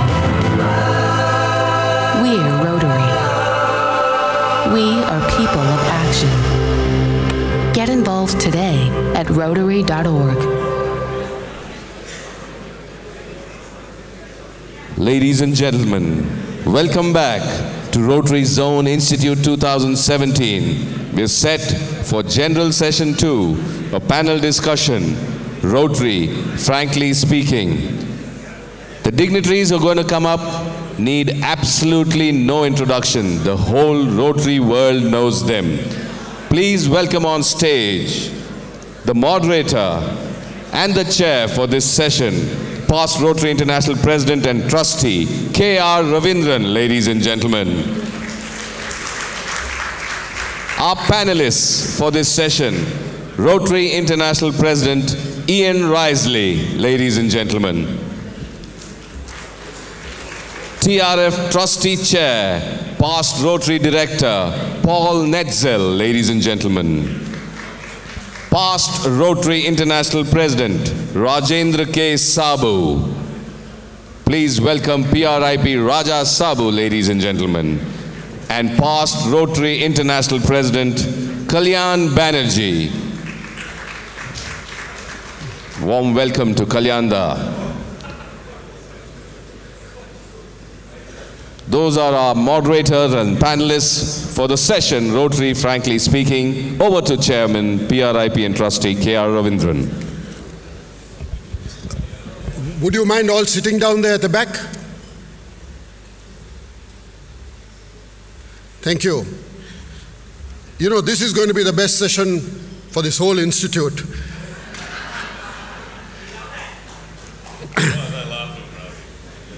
Because they know it's going to be the best session. And you know what? I'm the most privileged person, because can you imagine that I'm in a position to have the four most powerful people here, and they are completely at my mercy. And I can ask them things which they can tell me privately, go to hell, but here they can't. They have to answer. So, Mr. President, I'm going to start with you, and I'm going to put you in a spot. What about the mics here? Or I can yell. No. Sergeant Ram, we need some mics here.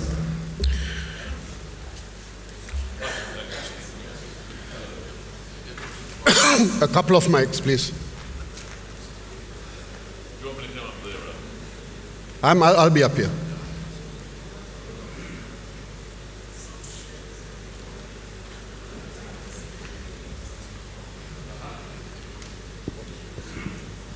As long as, Ian, as long as I'm here, my picture stays on the screen.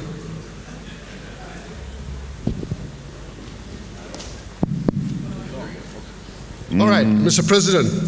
Yes, Now, this is about the halfway mark in your presidency. You're almost there. So tell me what is the best and the worst of Rotary that you have seen, the two extremes. And please don't pull any punches, just tell us straight. The best and the worst? Yes. Okay. And please don't tell us you've only seen best, there's nothing worst. Oh no, believe me, there are worsts. The best is easy. The best are the chance that Juliet and I have had seeing a lot of the Rotary world and seeing the absolutely fabulous projects and work done in the name of Rotary in every corner of the globe. It's fabulous and it's uplifting. The worst is probably the avalanche of correspondence I get from India where people accuse each other of being dishonest. There you go. And there's a lot of it, a lot of correspondence. How, when you say a lot, 4 or 5? What, a week? I would get at least 1 and usually more emails a week, some written correspondence accusing their colleagues of graft and corruption and dishonesty and not adhering to the 4-way test and blah, blah, blah, usually about 5 pages. That is the worst.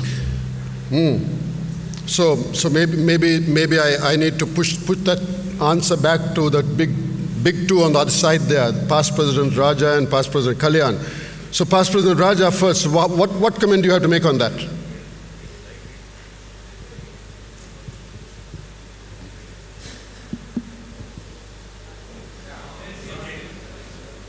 Is it on? Yes. Can you please repeat your question? I asked him what is the worst he's seen of Rotary, and he says the worst part is getting several correspondence from our region accusing each other of all sorts of things. I'm glad that I am not president this year or during the present times. Is that all the answer you have? Because I come from that era when email was not there. Well, that's something else I wanted to ask you, but we'll come to that a little later. Kalyan, do you have a comment to make on this, on what the President just said? Well, I face a little bit of what Ian is just talking about. I think I know what he's trying to say. I think we Indians love to complain. And, can you hear him at the back? We love to complain, and at the drop of a hat, we'll shoot off a letter. And not only one letter, we'll send copies to everybody around the place, around the whole world. And I wish we really, would like to stop that as soon as we can, really, but it doesn't happen. I'm sorry about that, and there is a tendency, I feel overall perhaps, and maybe Ian can corroborate on this, perhaps the total number of complaints from India are going down overall to Rotary. But I think the number of letters and the accusations that we go on making everyone about our neighbors, about our district governors, our leaders, keep on going up. And I really wish we would stop this, if we can. I mean, there's no reason why we can't sort out our problems ourselves. Why does it have to go to Rotary International every time? That's it.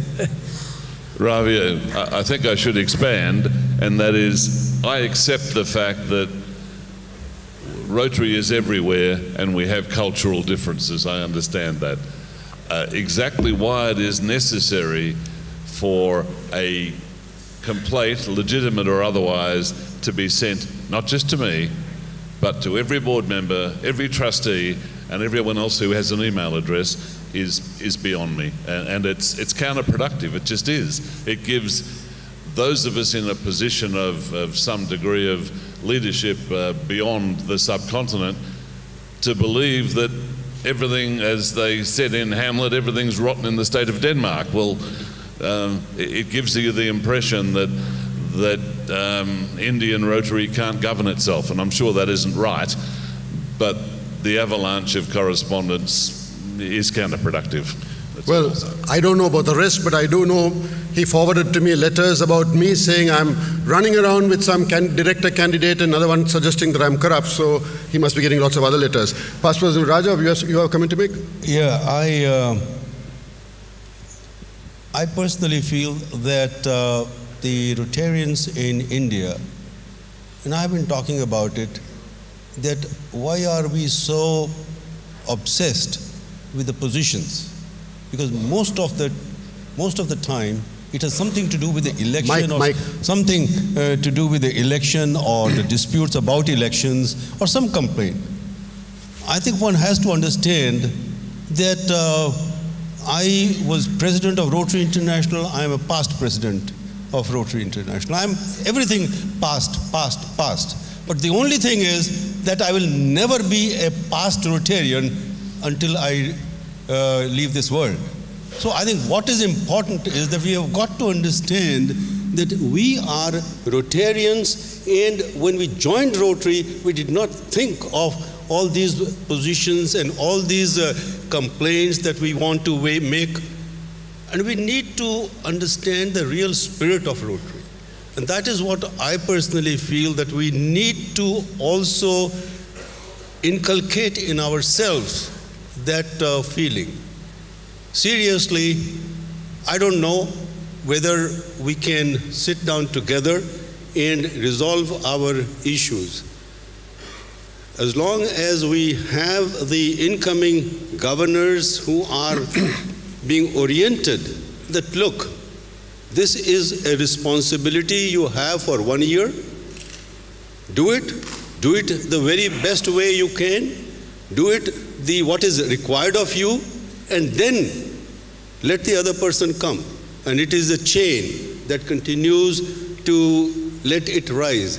Unfortunately, the good work that we do gets lost because of all these situations. Quite true. And Ravi, I need to balance the ledger here because Juliet and I had the opportunity to see some of the great work done by and in the name of Rotary in India. For example, after the floods in the north, we went and saw the schools that had been renovated, indeed, at your behest, in amazing work.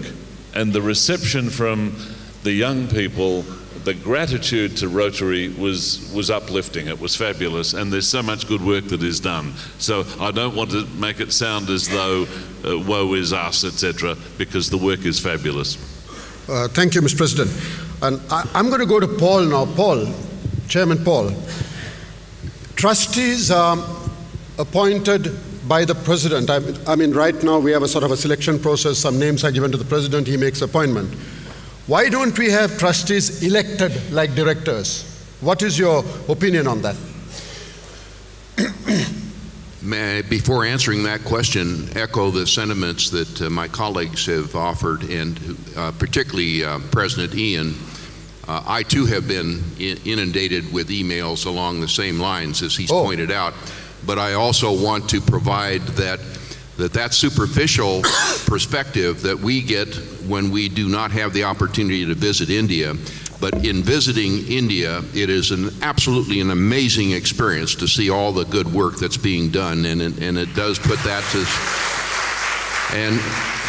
and so just know, if you were to hire a public relations firm to promote the good work that's being done in India, and you throw in this little additional thing that's been discussed, it undermines by a great majority all of the incredible things that are being done. Now back to your question.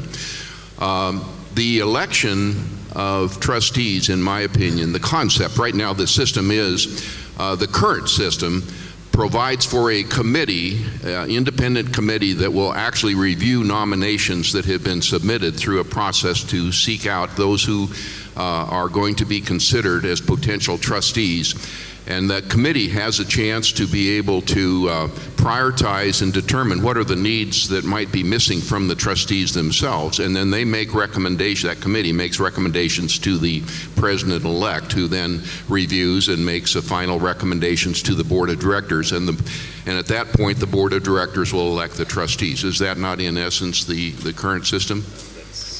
And so there may be some other elements that go into that, but in a very simple way, that's how I understand the system works. My belief is that that's an okay system, but we're missing a very important ingredient, and that is the trustees, by definition, having 15 trustees elected or from around the world, 4 of whom are past presidents. So set the past presidents aside, that only is 11 trustees. And I think that we are deficient in our operation by not having representation from all of the paired zones around the world, so that we have working side by side. If you recall some other comments that I've made previously, we have Rotary clubs, we have Rotary International, and we have the Rotary Foundation, all working together in partnership, each with distinct responsibilities and obligations, and we are a grassroots organization to boot. But the foundation is a crucial part of this partnership, and we do not have representation too much of the time in many parts of the world on the trustees. We do our level best to try to have it move around so that there is representation over a period of time. I do believe that we should consider in the future electing trustees much on the same way that we do directors, so that each paired zone around the world one zone would have an elected director and one would have an elected trustee. This would enhance greatly the ability of the full partnership to work together with representation all around the world. The foundation can do a better job, more effective job, when it can connect even more directly around the world than we're able to do now because of the current system. That's interesting. Kalyan, do you have a comment on that? What's your view? I told you I'm going to put all of you in a spot. And Kalyan, you don't have to agree with him. I'm sorry, no, I don't. Because I plan to disagree right away, if I may. I think it's the Rotary Foundation of Rotary International, and I think we should not forget that. And therefore, I think if we treat them as independent bodies, then we are likely to run into more disputes, more issues, and it'll be a situation where the parts of the same organization don't agree with one another. And I think it may lead to situations which could be very, very uncomfortable. Let's not forget it's the Rotary Foundation of Rotary International, and it's a board of directors who actually determines the selection of trustees ultimately. The president and the committee may have nominations to be made, but it's the board of directors who select the final okay to the trustees. I think that's it's doing all right. I think I'd rather, the audience may not like it very much, and I can understand the reasons why, but I think the way it is what is probably best for the organization. President Raja, you have a comment? Yeah, I totally agree. I was going to say the same thing. The full name is the Rotary Foundation of Rotary International. And you cannot, if you have the trustees elected, then they come with their own authority. And there will be two parallel bodies.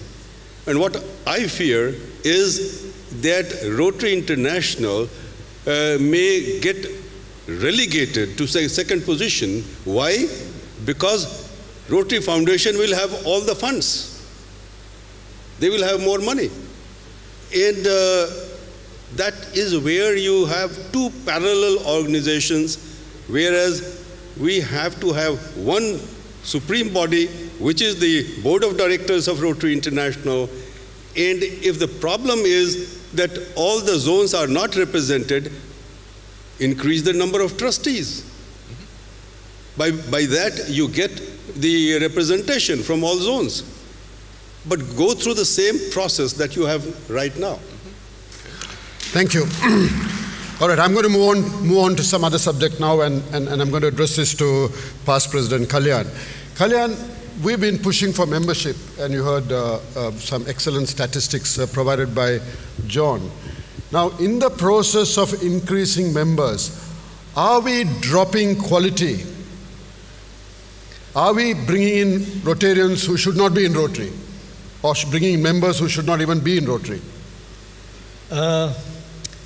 Yesterday, let me just go back for a moment to the discussions we had yesterday and the presentation. And I sense that the director was very optimistic about the numbers growing from India. But when the president spoke a few minutes later, I did notice a note of doubt, perhaps, in what he had to say, when he was talking about the numbers from India. How real are those numbers? And that's a feeling that I've heard expressed in Rotary International many countless number of times. How real are the numbers of members from India? I'm afraid I've heard of clubs, or districts rather, where the total number of members in a district, maybe let's say, 1,000. But actually the number presented to Rotary International might be 750. And 250 are people who are paying their dues, but unfortunately their information is not sent to Rotary International, and that's a fact. Perhaps the right person to have answered this question might have been Jatinder from the Delhi office rather than me. But that's apart from the numbers, to me the quality of our membership has certainly a scope for improvement. Where are the big lawyers, the doctors, the surgeons, the professors? Do we have the top 10 industrialists of India as members? Not even perhaps the top 50 industrialists. We are talking about people who are running businesses and industries. And I would be very doubtful whether any of the top 50 are in the list of Rotary members. And the problem is not that we don't, the problem is that we don't ask them. Too often we tend to get these big dignitaries as honorary members, and an honorary member is a member of Rotary only for 1 year. The man who comes in as an honorary member doesn't know that at the end of the year his membership it means nothing at all. He doesn't really probably care. So while we go into this whole, gimmick of honorary membership, it means nothing at all to Rotary. And we lose out on the biggies, the big ones, the important ones, the persons who make a difference, who could make a much bigger difference. That's not so in other countries. I mean, I can tell you in Uganda, for example, where our late President Samaori was from, the Chief Justice of the country was a member, the Chairman of the Bank of Uganda was a member. You had some of the biggest people. That doesn't apply, unfortunately, in India. So these are my thoughts on the membership, Ravi. I'm excellent, and I'm really, really thankful to you all for being so candid and open rather than just saying, flowery things and going away. And on that vein, past President Raja, you were president in 91, 92. That's a long, long time, and we all admire the type of, the way you sustain your energy in Rotary affairs. But tell me, as president, you didn't have to face what Ian is facing, or I had 140 to 150 mails every morning at 5 o'clock when I get up on my computer. Now, how did you must have had time to do this. That is true, that I was not faced with Wait, I haven't finished. I have to ask you the difficult question. Do you believe that the president of today needs to be a lot different than the president of your time? I don't know about that. Now you're dodging the question. You're dodging the question. You're not allowed to dodge anything. I personally feel that I was fairly busy during that time also. And I still remember that fax was the fastest communication mode. And as a president-elect, I wanted to have a fax machine, because there was on the 18th floor there was only one fax machine, and I asked let us get one machine in the president-elect's office, and they said, well, it is so expensive that it will not be covered in your budget. So that was the time. That was the time when I had to send messages in advance. The secretary used to send the message that we are vegetarians. Nobody understood what is vegetarian. So nothing's changed, Raja. Nothing has changed, except in India. But now you have the email, you can pass it on. But here was Helmut, who was the secretary. And by the way, I used to have, as president, just one secretary. And on that cubicle outside, there were used to be 2 people. I don't know how many are now. But the fact is that Helmut said to Usha that, can you make a list of the vegetarian items and how to prepare them? 22 pages. They were faxed. We went to Brazil, to Bahia, and the director there, he said, and what we got, you know, they brought the vegetarian, they brought a dish, and there was fish on the top of that. So Usha said, but this is fish. Oh, take it off. And the director said that this man did not read the 22 pages that were sent. So that was the kind of communication. Yet, I can say that their life was different. At that time, it may be pace was slow, but the work was still there. And during that time, Rotary International was taking up the projects, programs, and during my time, we did not have the luxury of the funds at that time. Nothing has changed. Nothing has changed. So this was these were the challenges. I was happy that I was president that time, and I would have been misfit here in the present time. No, you would not. You'd fit in any era, Raja. The numbers have increased on the 18th floor. When I walked in the first day as president, president nominee, I think, I was standing at the lift, and a staff member looked at me and said, "You're visiting?" I said, "Yes." He said, "Which floor are you going to?" I said, "To the 18th floor." And he said, "Oh, that's the president's floor." I said, "Yes." Then he said, "Have you made an appointment?" I said, "No." He said, "Well, those women there are tough, you be careful." And she got off. Later, her boss came and apologized that she didn't know who I was. Now, President Ian, I have a question for you. We have an unofficial formula that there will be one president from the United States, 2 from outside the United States. Now, I know that you have views on this, and I'd like you to talk to us about it. Thank you, Ravi. Yes, I do have views on this. These very simple questions I'm asking him. What was that? I said very simple questions I'm asking you. I am Australian. I like simple things. That's why I'm simple. There is an understanding that the president shall be from the USA 1 year, and then 2 presidents will be from outside the USA on a rolling basis.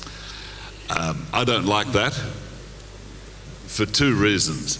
First of all, it's an unwritten understanding, so therefore an unwritten understanding is only an understanding as far as people remember it, and that's point 1. But secondly, I think it's the responsibility of the nominating committee, of which I have been a member once, to select the best possible person for the role. I think that behoves all of us. So therefore, I have recently discussed this with the Board of Directors, and the Board of Directors agree with me that the concept of having an unwritten rule, an understanding, is outdated. So I have written to all past directors to suggest to them that if they're applying or if they're proposing to be on the nominating committee, it is their responsibility to choose the best person regardless of their country of nationality. But as well as that, if they propose to stand for the role of president, they should feel free to stand whenever they wish to do so. And the only reservation I have with that is that potentially we could have a run of a number of people from one particular country. And so I will be suggesting to the next council through the board that we have a limitation so that you cannot have a president from the same country in 2 consecutive years. But I think we should free it up as much as possible, because it is our responsibility to have the person that the nominating committee believes is the best possible candidate at the time for the president, and frankly for all of our other roles as well. Oh, I mean, I'm sorry you're putting in that limitation, because I was looking forward to the next 3 presidents being from India. Well, I was thinking of the concept of 6 in a row from Australia. Is that possible? I want to ask, put that to 1 from the US and 1 of you 2 from non-US. Paul, what do you feel about it? I think it's absolutely the correct way to go. I think we already have a policy that says back-to-back from a country, specific country. We don't. Just, again, tradition. Okay, informal. I totally agree. And I support it, that it ought not be, we ought not have back-to-back. But I do think that the system is outdated and needs to be updated. And I support the actions. Either one of you 2, you take the pick, Kalyan or Raja. Okay, I was let me go back. It was an understanding coming out of a resolution of 1989 in Singapore. The resolution was that no 2 presidents would come from the same country in a span of 3 years. So it was, the alternating was changed. And I probably became the beneficiary of that, because I got nominated 1989 in the autumn. And earlier, in a lighter vein, they used to say, you ask the staff in the Evanston, they have their own ideas who is going to be the next president. And they had a formula that 1 year it would be a person with hair, the next year will be a bald person. What about some of us who are halfway there? I don't know. but you know, after Paulo Costa, the turn should have been for an American. I came in, and the staff people said, you have screwed up the formula. But the point is that this was the resolution, which was not mandated. So I believe that during my year, I was the choice of the nominating committee, and the alternate was Herbert Brown, who was from USA. So I think they must have chosen whether to choose a non-American or an American. So this is how it was.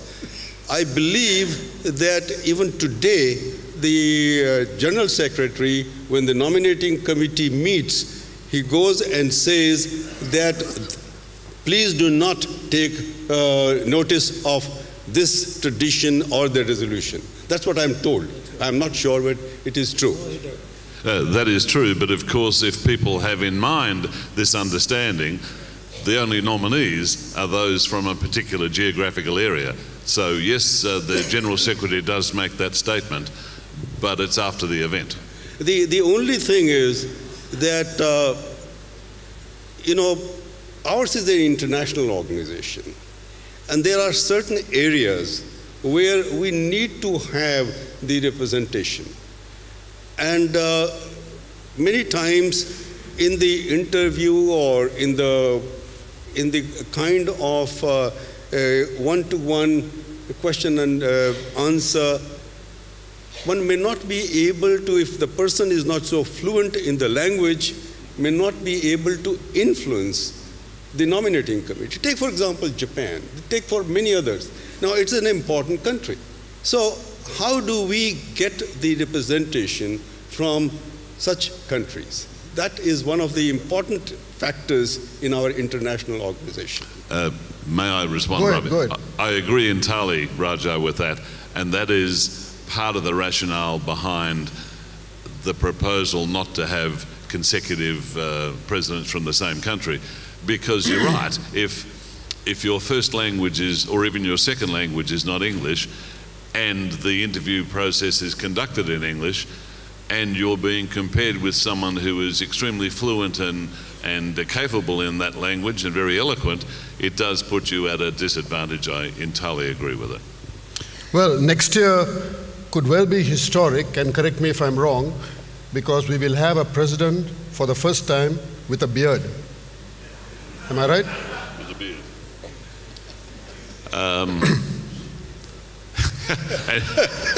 And your point is? Point is that Barry is a very historic president. Yeah, oh, Barry will be an historic president for all sorts of ways, Okay. including the first from the Bahamas and indeed all of the Caribbean. Okay, let's move on. Let's move on. Except one American who is sitting with us, we are all aware of cricket. In cricket, I'm aware. I'm aware. All the players have got beards, because they think that by having a beard, you are looking younger, and you are dynamic.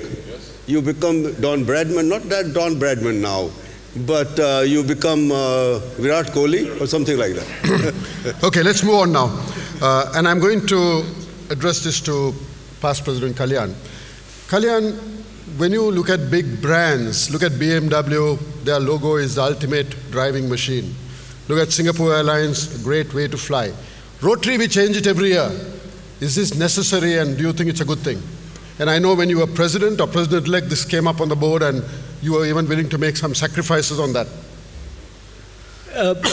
Ravi, I think you have a point, because, but on the other hand, I can tell you, most of us look forward to the theme that we are coming up with, or we shall come up with when we get our opportunity to lead the organization, when we are chosen president. So, yes, while the particular person might be thinking of a different theme every year, I do believe it leads to some confusion, some uncertainty, and perhaps some discontinuity as well. You know, what we are focusing on this year might not be an area of focus next year. I think Rotary, there was a time when Rotary was a kind of a leadership, and the organization was based on a one-year kind of a leader. Every year the focus changed, the emphasis changed. Today, Rotary itself is changing, and I think we are looking more at continuity as well as change. Change amidst continuity.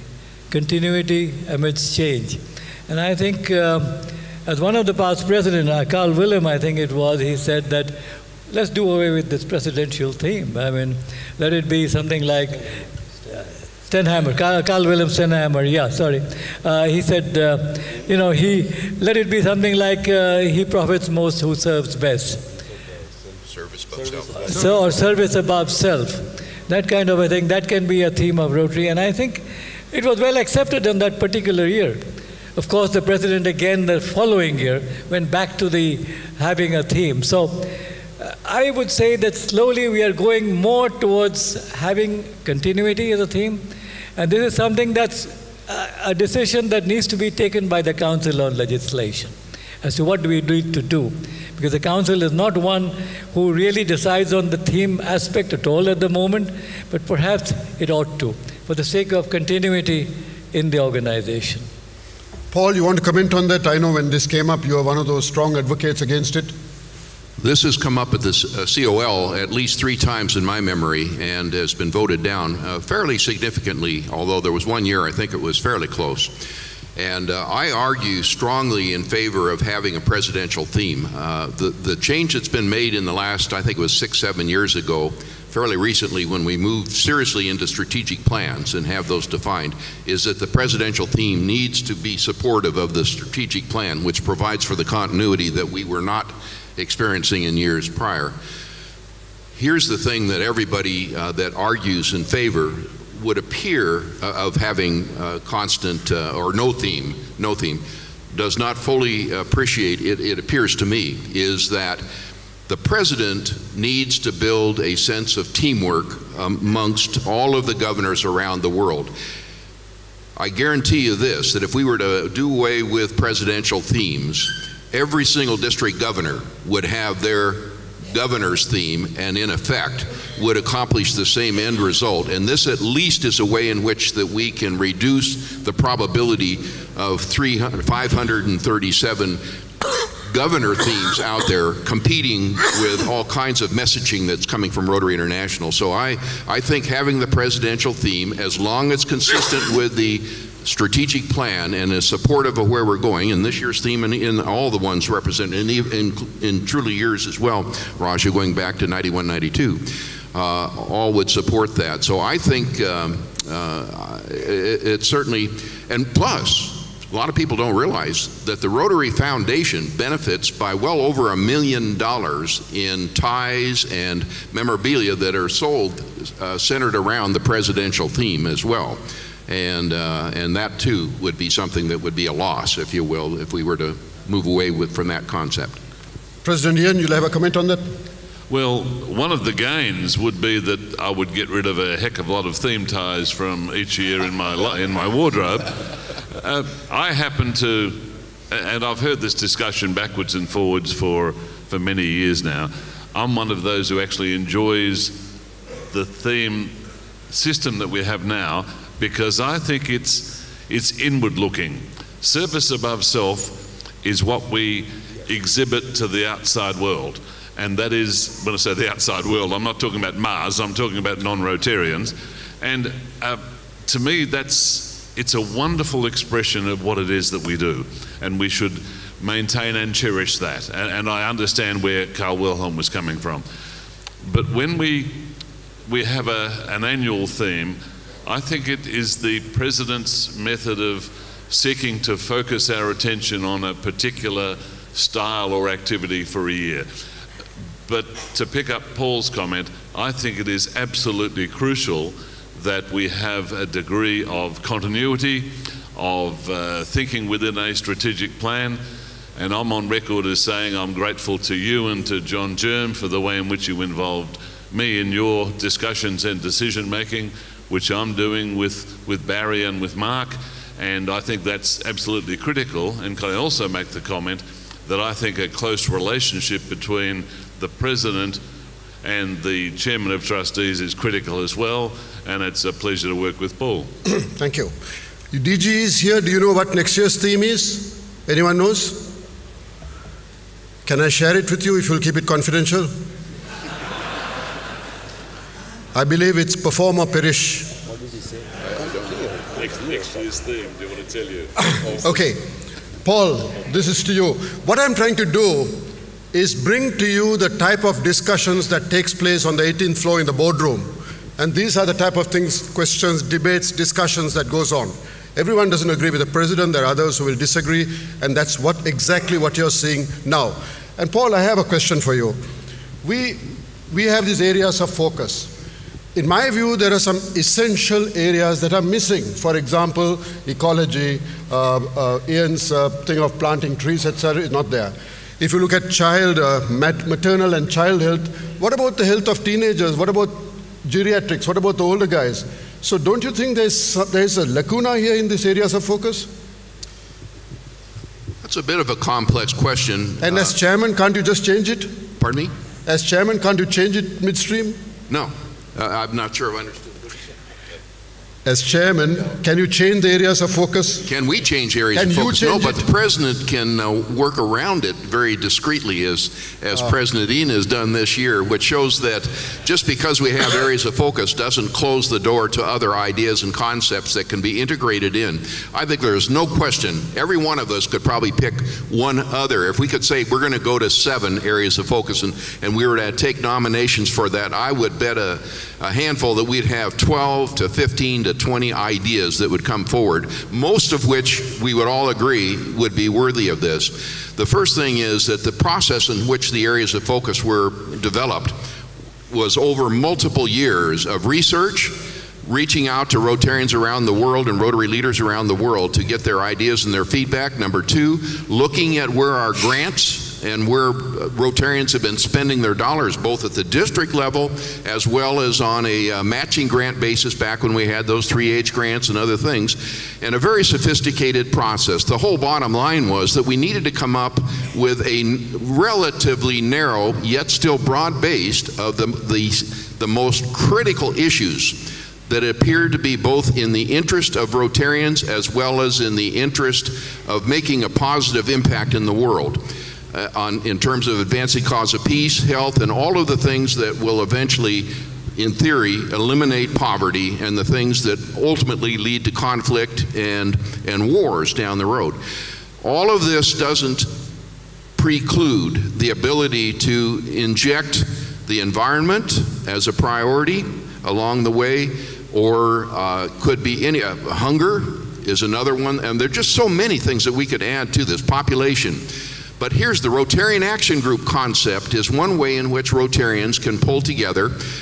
If it's not covered in the areas of focus, a Rotarian Action Group can be identified in a particular area, and we have many that do not fit directly into the areas of focus. But the other thing is that when the future planning process and then the new grant model was established, it was agreed that down the road, not all that far into the future, perhaps about 7 years, we would step back and take another look at these and to see what have we learned, and perhaps we might be able to modify and update the areas of focus. There have been arguments that we should have the maternal child health and disease prevention. Perhaps there's more commonality having them as one, opening up a slot. So there are a number of things on the table, but bottom line is the system seems to be working well, and there is no prohibition on moving into many other areas that are worthwhile, and President Ian this year has shown spectacularly how we can work in an area that everybody agrees the environment is a high priority, and this is a way in which it can still be done. Ravi, may I comment, please? Go ahead, please. I think that the future vision, the new grant model, was the best thing that our Rotary Foundation has done since polio eradication was adopted. There was, did I tell you I was an accountant? I think I did. The cost of administering grants had got to the ridiculous stage, so it's a very clever thing to do to say, here's half of the funds to the district, spend it more or less how you will on district grants, as long as they fit within the overall ethos of the Rotary Foundation, and to have the remainder to concentrate on specific high-value things. The danger that we were running was that we would see to be, the Rotary Foundation would be seen to be everything. Every little thing you can think of, let's throw a grant at it. And I really liked the fact that we concentrated on 6. After a period of time, you mentioned 7 years, Paul, I think was the guideline that was given. Sure, let's review it, but there is nothing, to echo Paul's words, there is nothing that stops Rotary clubs from doing whatever they like, more or less. It's not just because the Rotary Foundation has 6 areas of focus. Rotary adopts those as well, but there are other things that one can do with club funds, district funds, and district grants. I really believe that people have said, I have been quoted, I think indeed by my friend Paul, as saying that I would like environmental issues to be one of the areas of focus. I have never said that, by the way, Paul, just thought I'd mention that. But I think the environmental issues are important, but we really cannot get to the stage, in my opinion, where our areas of focus multiply so that therefore the concentration evaporates. I think it's really important. Director Bhaskar, we started late. How much time have we got? Can we finish at 12:15? Where is Bhaskar? Bhaskar's run away from home. Okay, so we'll go on till 12:15. Yes, yes, sir. We have, next question is addressed to Past President Raja, but before that, President Ian, why don't you get Paul to intervene in the matter, and I have a very good recommendation. Invite Mr. Donald Trump to Toronto for the convention. Next. What did you say? What did you say? Why don't you invite President Trump? President Trump. That sounds like fake news to me, Ravi. Okay, President Raja, you have strong views about pets, assemblies, even institutes being out of the country. I actually disagree with you on some of those, but let's hear your views. Why you so strongly feel about this? I mean, for example, isn't Malaysia a lot cheaper than having it in one of the Indian metros? Ravi, I think it's unfair. Sitting here in Kuala Lumpur and enjoying the institute, you are asking me whether who it said is anything right or not. Who said anything about being fair? But let me be very, very frank. And I hope it is not against anyone. But no, you no, have it's okay. also... It's only against Bhaskar, it's all right, you can say. Yeah. But rupee to rupee value, I personally feel it is unfair to have outside the zones for many reasons. One, that we think that it is cheaper, but you look at the sponsors who are there. The money is being collected from sponsors. And what is the kind of money that is being taken from them? 10 lakhs, 15 lakhs, 20 lakhs, even more. And what happens? That you are depending on the convener and other, the chairman, they are all seeking that money, and some of them are giving the money in return of some favor. I think this is not fair. And the point is that if you see the code of policies of having institute, is that the institute is meant for the past district governors, current governors, incoming governors, but it is becoming more the other side. And what happens is when they go, some of the governors-elect who are here, they go back and they start having their pets also outside India. And what happens is when they go outside, they go to places like Dubai, or they go to Hong Kong and other places where they go for fun. And there's no element of training. There you see the response. Now, and the other thing is, there are so many things that can be said that we should have it. We in India are wanting to have a convention. And people ask Sushil, and people say, well, you don't have a place for an institute in India, and you are wanting to have a convention. Is it right? I mean, these are some of the questions that we have to ask ourselves. You are talking about pets. And I know you are votary of having multi-pets. I personally feel that pets is an exercise, a workshop to build the team. An individual governor should build his own team. And that is my personal view. From your perspective, you feel that a president of Rotary International, when he goes to multi, however you pronounce, it is multi pets, the president of Rotary International gets to meet so many club presidents. It is in his interest, not in the interest of the club presidents. That's why I personally feel it is the team building of a district by the governor that is more important. But now unfortunately I'm a moderator, so I can't debate with you on this, so I disagree. Paul. Yeah, I'd like to offer a contrarian point of view. I respect greatly what you had to say.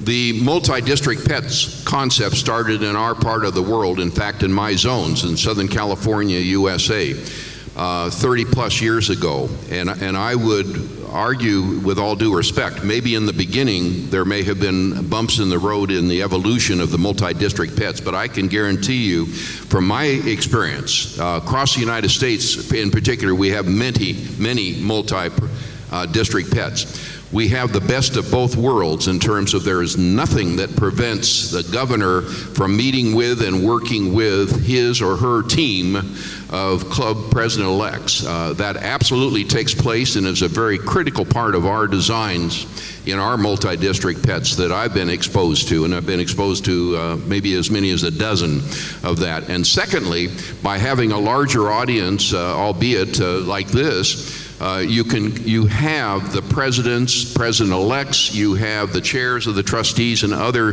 key Rotary dignitaries that can come, and they can leverage and multiply the impact that they have in a more cost-effective way, number one, but number two, by virtue of having them come, we can cover a lot more ground. And I would say it's analogous to having a district conference. How many presidents or president-elects of Rotary International would you have at district conferences, relatively speaking, even if they could spend full time going to district conferences versus an institute where you have, again, much larger audience. So I argue in favor of the multi-district pets. But I recognize there are certain places in the world where perhaps individual districts just simply, there's no other option, and that's the best way to go. Well, I happen to agree with you completely, Paul. We got only a minute left, time is up. The other thing I wanted to demonstrate to you is how you see people at the highest level being able to debate, discuss and disagree in a very agreeable manner. And that's what builds the strength of all our organizations. The ability to disagree in an agreeable manner, which is what we lack sometimes. Either you say do it this way or no way. That's it. So on behalf of Director Bhaskar, may I thank you very much, President Ian and Kalyan and Raja and Paul. You will agree this has been a very, very educative session. Thank you very much. Thank you, Ravi. Thank you, Chairman and Moderator, PRIP and Trustee K.R. Ravindran. May I please request DG G.V. Ramarao to present a memento to the Chairman and the Moderator, PRIP and Trustee K.R. Ravindran. Also request DG Vinod Krishnan Kuti to present a memento to Rotary International President Ian Risley.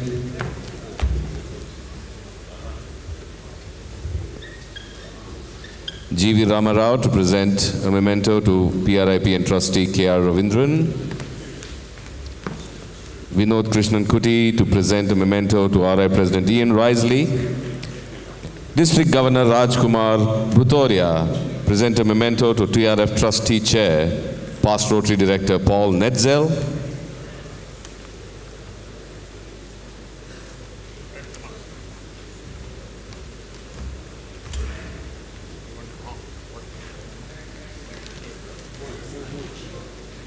It's okay, go ahead, no problem, go ahead. Please present a memento to Trustee Chair, PRID Paul Netzel. District Governor Ruchir Jani to present a memento to past Rotary International President Raja Sabu.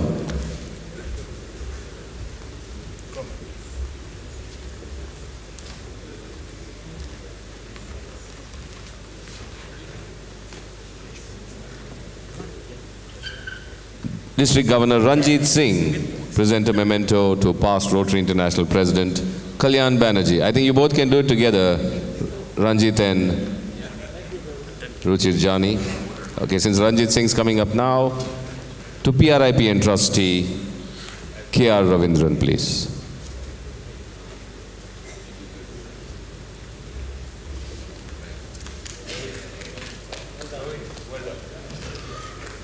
Thank you very much, gentlemen. Thank you to our top Rotary leaders for that wonderful Rotary. Frankly speaking, you couldn't get franker than that. It was really, really open and very frank. Thank you very much. we move on to General Session 3. But before that, you're enjoying everything here at the Rotary Institute 2017, and you saw the curtain raiser of Rotary Institute 2018 Chennai yesterday. The registration counters are open outside. Make sure you register while you're here at Kuala Lumpur. The Nepal and Sri Lanka delegates can collect their kits at the registration counter, and some of the governor-elects haven't collected their certificates. You can collect it from DGE Suresh Hari of 3190. We now move on. The reason comes to my mind, the organization still believes that membership is by invitation. Though this practice has been considerably watered down, it is still a barrier because elderly Rotarians do not invite youngsters below the age of 30 that easily to join their clubs. Youngsters, especially professionals who are battling it out for growth in their chosen career, should have the necessary motivation to join Rotary, and this can be provided only and only by those they consider their equals in thoughts. Today, when the growth of Rotary is dependent more of young professionals, the membership development plan must be like a modern human resource policy that can allow the youngsters to work and also serve the community in ways that are more suitable for a locality. Young people have to see themselves as part of a club which can nurture their extra hours after work. We must speak to them without difficulty or barrier caused by our own impression that we are special. There is no greatness about a person who has volunteered to join a service organization. In fact, only those who are really very humble can claim to be service-minded. Once there is a sense of inclusion, awareness about the other person comes naturally. Awareness is life, and life is awareness. There is no other way. It is only because of exclusion of certain people in our mind that we have excluded them from Rotary. Now the million-dollar question is how to attract young minds to Rotary. Much has been said and debated for the last 40 years, and the results have been only marginals. Today's young people, especially those who are working for 12 to 14 hours a day in high-tech areas, are becoming more exclusive characters, and they find it difficult to mingle freely with others in the society. When we say we need young professionals, we assume that they are earning members who probably have a family of their own. Probably this will constitute about 10% of the youngsters in the age group of 25 to 35 years, and unless Rotary has something extraordinary for them, the idea of joining may not sink in. We are assuming that they can afford the cost involved, and hence probably we are narrowing it down to yet another 2%. Targeting such professionals who in their initial years of working do not mind hopping from one job to another and from one city or country to another requires a very high level of information to be fed to them about what they can hope to achieve by joining Rotary. To me, the one reason that can appeal to such youngsters will be the need to make their community more literate or free from hunger and disease. Now, in many advanced countries, the government takes care of the education and health care, and there may be little or no role for those youngsters to play, and hence one appeal may not attract all everywhere. So what's the one appeal factor that can make such young professionals who can afford the cost involved with Rotary to join the movement? Among a few reasons, such as peace in the world, I think that the prospects of developing as a leader of a group of people and guiding them for something more than what they can be may be an appealing point. Rotary is supposed to impart the culture of inclusiveness. This is not a new philosophy. It is about falling back to a way of life, ordinary but magnificent. This is a way to safeguard the future of Rotary, and this can be done by attracting young professionals who are not bothered about the stiffing procedures, but about delivering measurable results for the community as leader. And to deal this subject today, friends, we have with us Mr. Chang, and may I have his audiovisual introduction?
Good afternoon.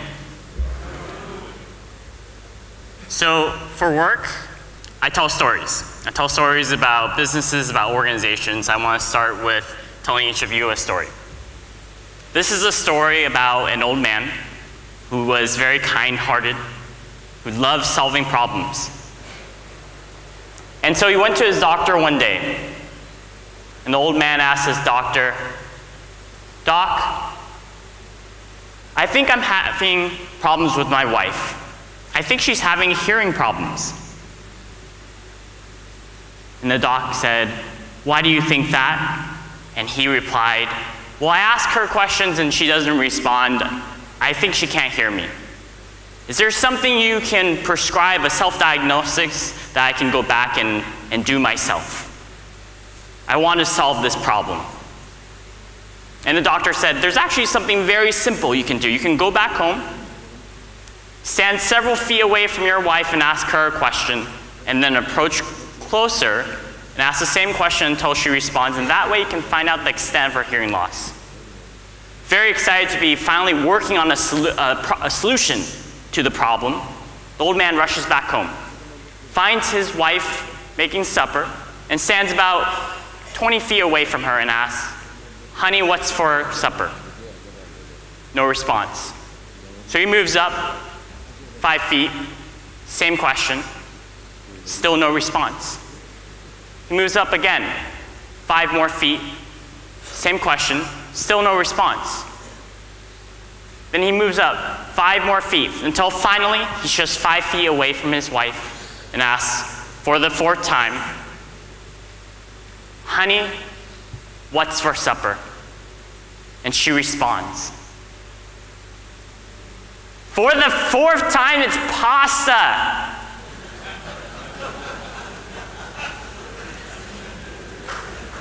Good afternoon, Rotarians. It is such a pleasure to be here. Thank you, Director Basker, for the wonderful invitation to be here.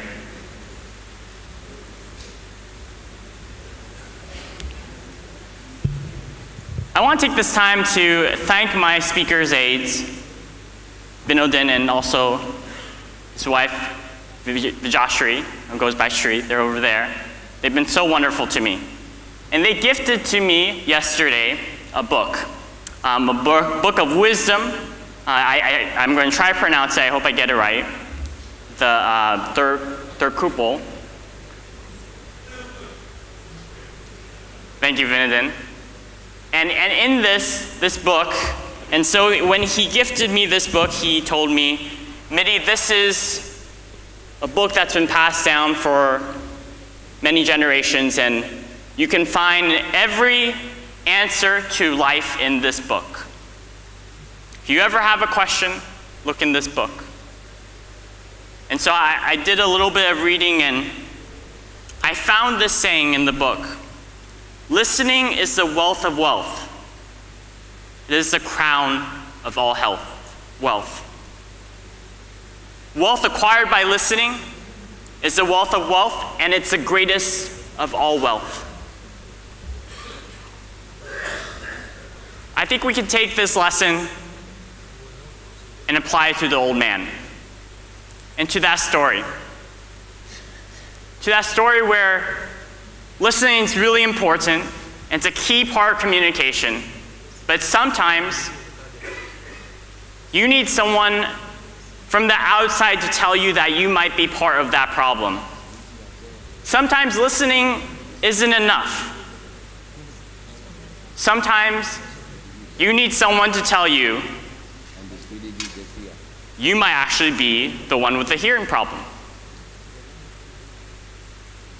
And so today, I want to share with each of you some stories about my journey in Rotary. But I also want to make sure that by the end of this session, we all become best friends or family, because for me, that's what Rotary is all about. So I'm going to share with each of you, not necessarily a deep, dark secret, but something about myself that I think would leave me a little vulnerable. And I'm going to just share with all of you who are now, you're all my best friends. We're all family now.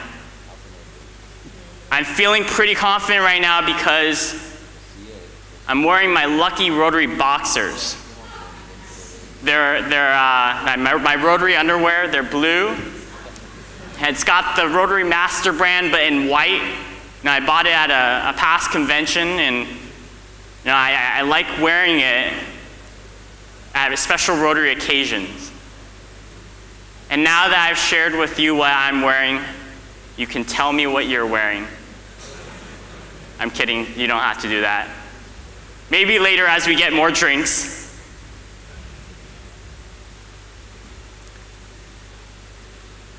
About 29 years ago, I was born in Taiwan. This is my story of my journey to the family that I am part of today. Now, when I was just 2 years old, my parents moved my sister and myself to California. And there we grew up in the San Francisco Bay Area. We arrived in California with nothing more than a few suitcases. The bags are on our backs. And my parents, although they were college educated, came to a country where they didn't speak the language fluently. They didn't have any friends in the area. They struggled. Growing up, my family always straddled the line between poverty and the middle class. We always had a roof over our table, a bed to sleep on. We always had food on the table, but growing up, I never had video games. I never went on field trips in school because we couldn't afford them. We never went on family vacations because It's something that just wasn't accessible to us. But despite all of that, my parents were some of the hardest working people that I know.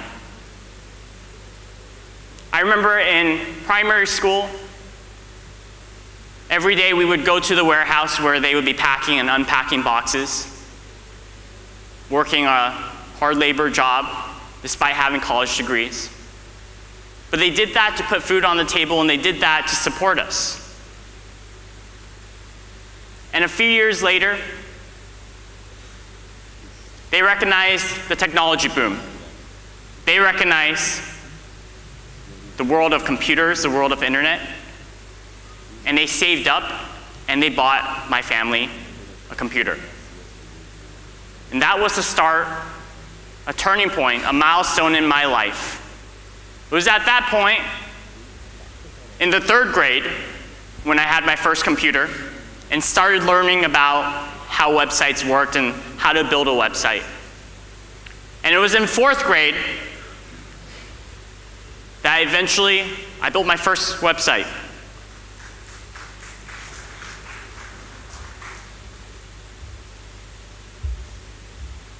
And at this point, I'm going to just ask our wonderful Siri back there, thank you. We'll just fast forward one more. Wonderful. Thank you. We'll get this working soon. I built my first website when I was in 4th grade. And at that point, I realized something about innovation. I realized that innovation is that possibility, that potential to change the status quo. That it doesn't matter how young, how old you are, what your background is, but anyone can innovate. I remember selling my first website.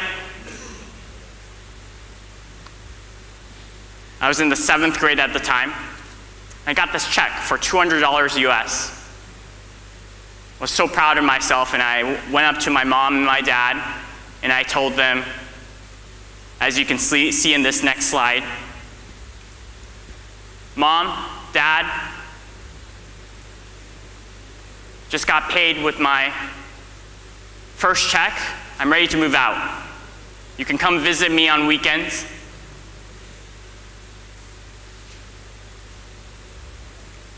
And they told me about the cost of living, about rent, about food, and suddenly all my dreams are quashed. I started realizing that there was a lot of things that they were giving me that I didn't know about.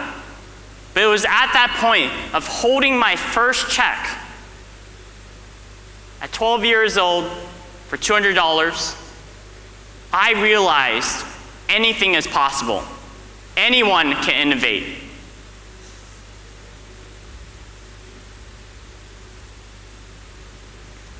As we skip a couple slides, those are, these are not really my parents, they're models, and I found them on the internet. I was like, this is a great photo, but it represents it very well.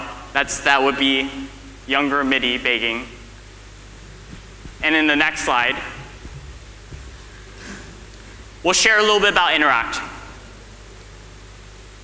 Fast forward to high school. When I was first introduced to the Rotary family, I was 15 at the time. And it was from that point that everything changed. You see, I was just wandering around at my high school. We had a student fair, all the clubs were tabling, and a young girl approached me. The young girl said, "How are you doing?" And we struck up a conversation. We started talking. And we talked for 10 minutes and we hit it off. And you have to recognize that 15-year-old Midi didn't talk to girls normally, and he was awkward, more awkward than I am today. He was nerdy, nerdier than I am today. But he wasn't full of confidence. He didn't know who he was. And then she asked, "So would you like to have lunch?" And that's the point where, I don't know if you remember when you were 15, but for 15-year-old Mitty, he was very composed. He looked at his calendar and checked to see if he had appointments. But inside, he was like, score! Yes! Because that was the point where he had a conversation and an invitation. And of course, he said yes. And that's when she replied, great, it'll be at the Interact meeting in room C120. That was the first time that I was sold something I didn't realize I was buying. It wasn't the last time. But I went to that Interact meeting. And my life changed because someone went out of their way to talk to me, to invite me. My life changed at that moment because, while I didn't know it, but just simply by showing up, all other doors opened up. Now, Interact taught me service. It was the first time that I did community service, the first time that I volunteered.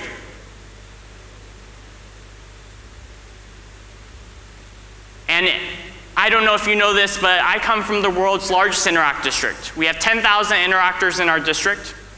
Every year, they gather together, several thousand Interactors in a gymnasium, and every year, they raise over $140,000 US as high school students for a different charity every single year. No, before I joined Interact, I knew about innovation. I knew about possibilities. But I was only one person. I recognized that there was only so much I could do by myself.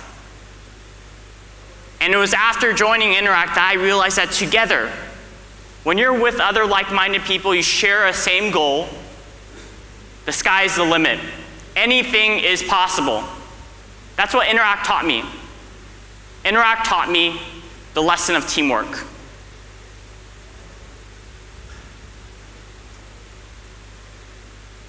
And in this next slide, the lesson of teamwork. And in the next slide, I was refined in Rotaract. I still spend, but I spent 8 years of my life in Rotaract before I became a Rotarian. Today I'm a dual member, thanks to a recent council legislation amendment or passing. But what Rotaract gave to me was leadership opportunities. You see, I learned about innovation when I was young, and through Interact I learned about teamwork, but it was through my years in Rotaract that I received leadership opportunities that I normally would never have had. Opportunities to speak, opportunities to lead clubs, opportunities to thrive. That's what Rotaract gave to me.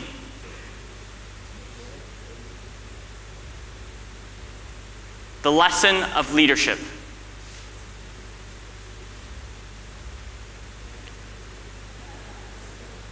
This is my life. I told you at the beginning I want to tell you about my journey of how I found my family. I wasn't talking about my blood family, I was talking about my Rotary family. I'm talking about each of you. Because even though I am thousands of kilometers away from home, we're family. I'm amongst family. And that's one of the most powerful things about Rotary that I've learned over the years, over the past 15 years of being in the Rotary family. About half of my life.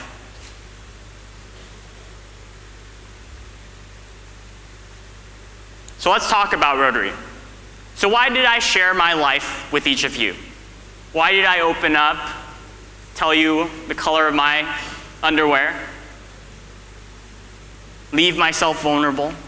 And part of that is for you to understand that Rotary has given me everything that I did not have.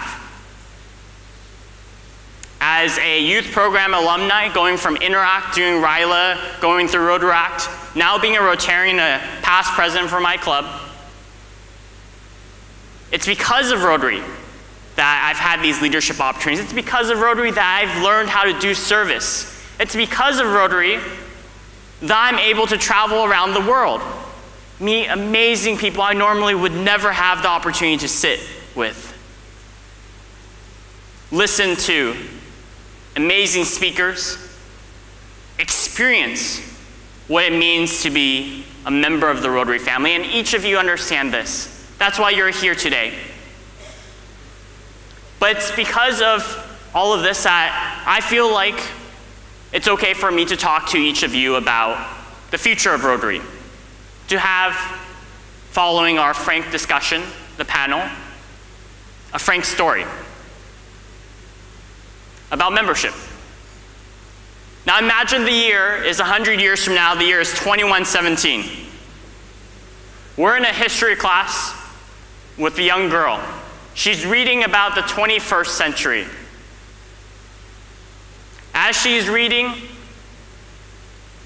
she's learning about an organization that cured the sick, fed the hungry, sheltered the homeless. An organization that educated the uneducated, did miracles. An organization that ended polio. She's reading about Rotary. And as she's reading, she's thinking, wow, what a great organization. I wonder how I can become part of Rotary. And as she turns the page, her heart sinks. It's at that point where she starts reading that by the mid-21st century, Rotary was struggling with membership. By the end of the 21st century, the last Rotary Club has shut its doors. The title of the chapter was called The Fall of the Greatest Service Organization in History. Now, as we come back to reality, we recognize that this is a hypothetical situation. It's just as likely in 100 years we will all be part machine. None of this will matter. Arnold Schwarzenegger will still be the Terminator. But at the same time, we have to also recognize that this is a possibility. We have to recognize, as we talk about Rotary, every year we lose about 100,000 members, despite every year gaining about 100,000 members. We've been at 1.2 million members since I became an interactor 15 years ago. I'm able to say that number without thought because it's been drilled through my head for half of my life, the entire time I've been in the Rotary family. The same number. We've gone a little bit up and down, but it's been 1.2 million members. Now, as the average age of Rotarians around the world starts climbing, in the United States it's 68, in some other parts of the world it's a little bit higher, Rotary leaders all around the world are starting to recognize we need younger members. We need younger generations to recognize what Rotary is and want to be part of this family, for them to understand the same thing that each of us understands, what it means to be part of this Rotary family. Now, take some of these statistics into your head. Absorb them. Over half of the world's population is under the age of 35. Yet despite that, less than 4% of Rotarians worldwide are under the age of 35. Now, I'm standing before you in a very unique position, because normally when I'm talking about membership with Rotarians, I'm talking to Rotary districts and zones where for the past few years they've been declining every single year in membership. Yet here I stand in your zones where every year you've been increasing members. And you're doing a great job, but I still need your help. Because when we think about this, 1 in every 6 people on this planet live in India. By 2020, India will have the largest workforce of young people. The median age of people in India is 28, in Sri Lanka it's 31, and in Nepal it's 22. You have quite a few young people. And every day, more and more young people are born. And despite all that, still worldwide, of reported numbers, less than 4% of Rotarians are under the age of 35. And so we need to start having this conversation, regardless of whether or not in your clubs, in your districts, you're doing well attracting younger generations. I still need your help, and I'll tell you a little bit why. And part of this conversation is recognizing that as the rest of the Rotary world is struggling with membership, you have a unique opportunity here. What you do today, what you do in the next year and the years to come, can change, can elevate, or can leave your Rotary zone stagnant. You have the opportunity right now to seize the ability so that the future of Rotary means that India, means that Sri Lanka, Nepal, your zones are the center of Rotary. You've grown in membership so significantly that the United States zones have lost a seat on the board of directors. We're rezoning because your membership growth is that great. And I'm here to tell you that it shouldn't stop there. I know Director Bhaskar's goal in mind is ambitious, but as we learned yesterday, you have to have big goals. The bigger the goal, right? The more noble the goal. 1% of the population.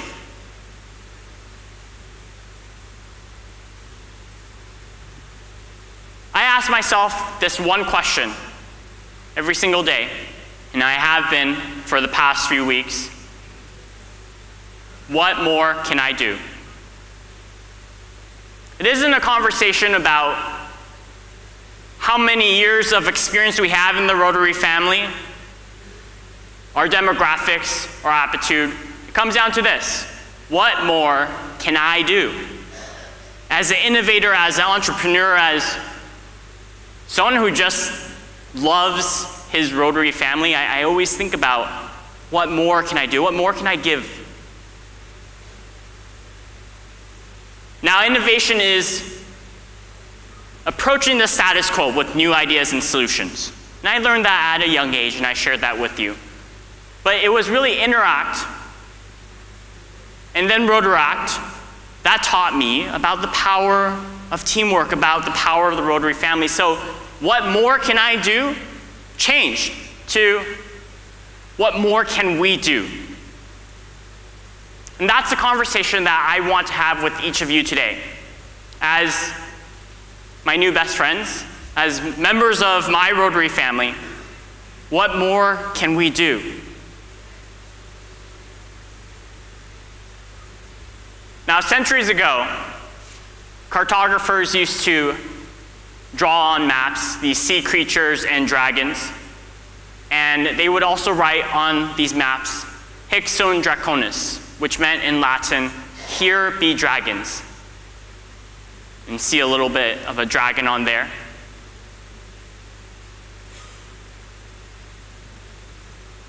You know, this clicker wasn't working and now it's going crazy, but that's exciting.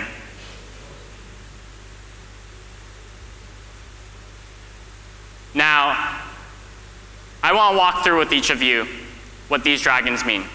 So centuries ago, as these cartographers would draw these dragons, they would represent parts of the world that were unmapped, unexplored. They were the unknown. The dragons, the sea creatures, they represented what people did not know was out there. It represented the unknown. It was a disclaimer to explorers, to adventurers. If you go out there, if you venture out there, be careful. You might not come back alive. Only the brave should go. Be careful. And yet, despite this, adventurers and cartographers, explorers, they continued adventuring around the world, and today we have our map built. Now, the new frontier is a little bit different. It's a digital frontier. A frontier that is expanding every single day. A frontier that's constantly changing. A frontier that's about technology. There's still dragons, the unknowns. And imagine this. They've already been able to put into contact lenses, 8 LED lights and a Wi-Fi receiver. We have in the streets of San Francisco already self-driving cars. We have virtual reality, which will instantly transport you to Cairo, Tokyo, London, wherever you want.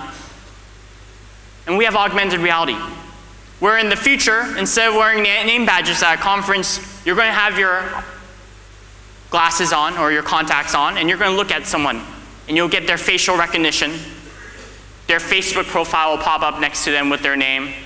You'll know exactly what they had for breakfast and for lunch, when they took their last poop. All that information will be available. Because if it's not out there, someone will build that app, right? Technology is advancing so fast that every single day it's outpacing us. It's a frontier that continues growing. And despite all that, we need to embrace this frontier. We need to not be left behind. Rotary needs to make sure that it's not left behind. And so today, we're going to do a quick repeat after me exercise. And I'm going to share with each of you the unofficial fellowship in Rotary of Dragon Slayers. Now, a Dragon Slayer is someone who does not fear change. It's someone who is willing to embrace change, to thrive with it. Someone who isn't afraid of, sometimes, if you have to, breaking down traditions. But someone who is willing to do what's right and what's good for Rotary. Now, in this quick repeat after me exercise, I'm going to say something to you and you're just going to repeat it out loud. I really need all of your participations. I want you to channel that energy we talked about this morning when Swami shared with us that when you say something, you should channel it with your energy. So, I am a Dragon Slayer. All right, let's try that again. I am a Dragon Slayer. I am a slayer of dragons. I do not fear the unknown. I do not fear change. What more can I do? What more can we do? This is the best presentation ever. I got a few, thank you. Thank you. Now, imagine once again, as we're talking about change, we recognize that we're thinking about where is Rotary going to be in 100 years. We're thinking about that young girl in that history class in the year 2117, looking back at the legacy that we left behind. We each love this family so much that we're here on a gorgeous day in KL. Not because we don't want to be outside, but because we love Rotary. And because we love Rotary, we want to make sure that our clubs, our districts, our zones are here in 10 years, in 20 years, in 30 years, in 100 years. What we do today, as we are at that crossroads in Rotary history, Everything we do today and for the days and the years that come will shape how Rotary is for the rest of the 21st century. We talk about making history with ending polio, and we do, and we will make history. But we also have to talk about making Rotary history with what you do today. Because decades from now, what you do this Rotary year and the next Rotary year will either pay dividends for decades to come or won't. Now, Dragon Slayers, I want to share with each of you our belief. It's simple: adapt to survive, embrace change to thrive. And our creed is even more simple: be proactive and ask, what more can I do? When you wake up, ask, what more can I do? As you walk around the Institute the rest of the weekend, think about this question: what more can I do? What more can I do for my club, for my district, for my zone, for Rotary? Now, 4 quick lessons on attracting the next generations into Rotary. And I recognize that in many of your districts, you are attracting young generations. You're doing a great job. I recognize for some of your districts, you could do a better job. But this is where I need your help. And that is, I need you to share your stories, your success stories. The fact that you're recruiting people under the age of 35, I need you to share that with your peers, your governor classmates, with every Rotarian in the world that will listen to you. Because the truth is, outside of your zones, Rotary membership isn't doing that well. We need encouragement. We need to hear about your success stories. We need to hear about how many of you were interactors one day and you were a Rotaractor, and today you're sitting here as a Rotarian, a distinguished Rotarian. We need to hear those stories. Because the truth is, those stories are rare. They're not that common around the world, and we need your inspiration. Lesson number 1 is simple. First impressions are critical. Now, 15 years later from becoming part of the Rotary family, when I went for my first Interact meeting, I don't remember what was said, I don't remember who was there, but I can tell you right now, I remember how they made me feel. The human mind captures and creates an impression subconsciously of everything you encounter within the first 3 seconds. You have 3 seconds to make an impression. That's true of things you see, that's true of people you meet. Now, how people make each other feel, how you make someone feel, how your club makes someone feel, that's something that lasts for a very long time. So remember this. People always remember how you made them feel, how you make them feel. Imagine your Rotary Club meetings and your club events. Imagine all the 5 senses as someone's walking in there. What are they listening to? Is there laughter and music? What do they feel? The warm embrace of a handshake, a hug, or nothing at all? What do they smell? Is it something good, something delicious, or nothing at all? Imagine all those senses and put yourselves in the shoes of a guest. Lesson number 2, psychographics, not demographics. Now this is a lesson that I learned on the west coast of the USA in our zones. We put on a young professional summit.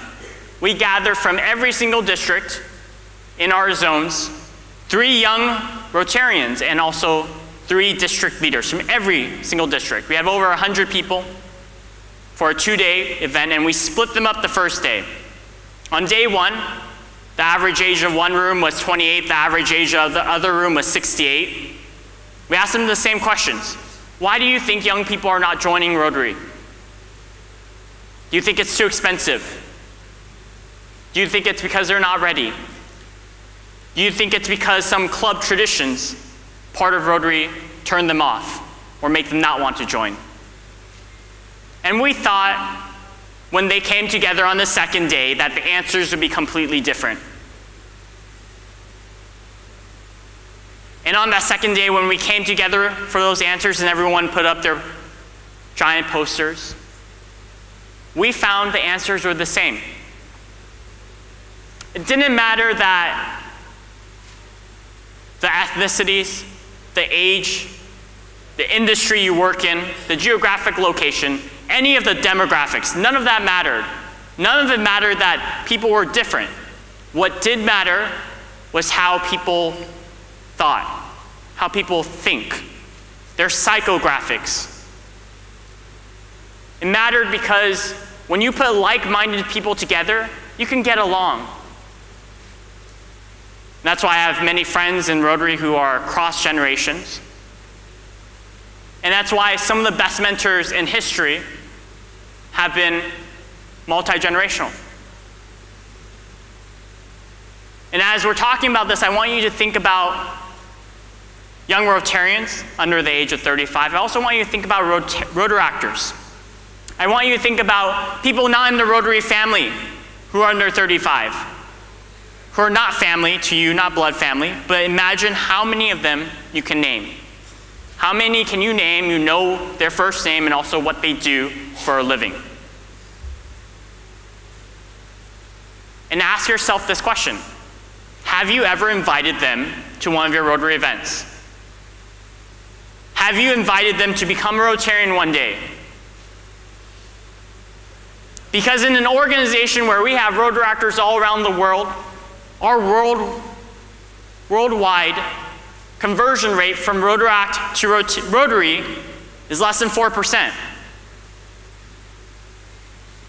In an organization where we have a youth program for 18 to 30 that's perfect to feed into Rotary, we're not inviting them to the table. Rotaractors need that invitation to the table, but they surely can sit at it. It starts with you because if not you, then who? What more can you do? Lesson number 3, build a yes and culture. Yes and is an improv exercise that's dedicated to making sure that you support your fellow actors. In improv, everything falls apart when you don't support your fellow actors. If someone just said, it's a sunny day out here, and the next person says, no it's not, that ruins the improv exercise. Now we need to take a lesson from yes and we need to apply it to our clubs. Let me tell you a story about Jane. Jane was an Interact district governor. She led her own peers, fellow interactors, 25 of them. Every month they met. She put on an Interact conference of 4,000 interactors. She raised $140,000 that year, US dollars, for charity. She went to international convention for Rotary. She spent hundreds of hours doing service projects for Interact. And then she graduated. And this is the part of the story where usually she graduates and she goes out of the district, but she stayed in the same district. And this is the part of the story where usually when they go to a university, there might not be a Rotaract club they like, or there isn't a Rotaract club at all, and they disappear. But Jane wanted to start a Rotaract club. She wanted to continue her experience. She gathered 25 of her peers at university, and they were ready to start the Rotaract club. And you think this is probably a success story, but this isn't. This is a story where we failed Jane. This is a story because the chair for Rotaract in the district did not believe that there should be university-based Rotaract clubs because there was a history that many of them had failed in the district.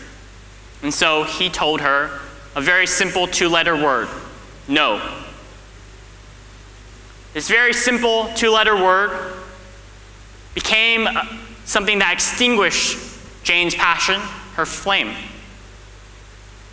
So often in Rotary do we face people who say no. No to new ideas. No to strange ideas. No to innovation. No, we learned yesterday that sometimes you have to break tradition. I'm here to suggest to you that the next time you're about to say no, instead of saying no, say yes and let me think about that for 24 hours. Yes and let me bring that to the board of directors. Or yes and let's think about it for a week and come back to it. Or yes and I think that's a great idea. Let me support you. How can we change our culture of no into a culture of yes and? What more can I do? Lesson number 4, our final lesson. Take charge of your digital presence. Now this is a lesson that I've been talking about for many years, and yet many years later, a lot of the Rotary clubs I've talked to still have websites that don't look great. And part of this challenge is websites change every year and a half. And as we ask ourselves how many people know about Rotary, we have to recognize that in today's world, people will Google just about any question. They'll search online. They'll search for service organizations, for business organizations. They'll search for restaurant recommendations, for travel. Everything that you might have a question about, they'll search online. So if they search service club in your city's name or business club in your city's name, does your club appear on the first page? If not, then why? Take this number into account. Every day, over 250,000 babies are born. Now, these babies, by the age of 2 or 4, if you put an iPad in front of them, they're going to know how to use it. They're growing up in a world surrounded by technology, surrounded by the internet.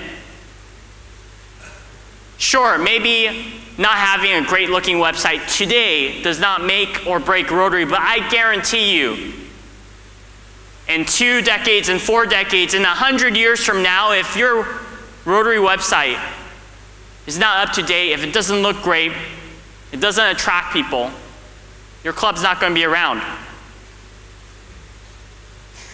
And so ask yourself this question. Would someone visiting your Rotary Club website, just by visiting it alone, would they want to come to one of your events? Would they want to come to a club meeting? What does your club website look like? I've been using this example for a couple years, and I think they recently changed their website because their club president was in the audience one day, and it was a great conversation. But this is the Rotary Club of Tucson's website.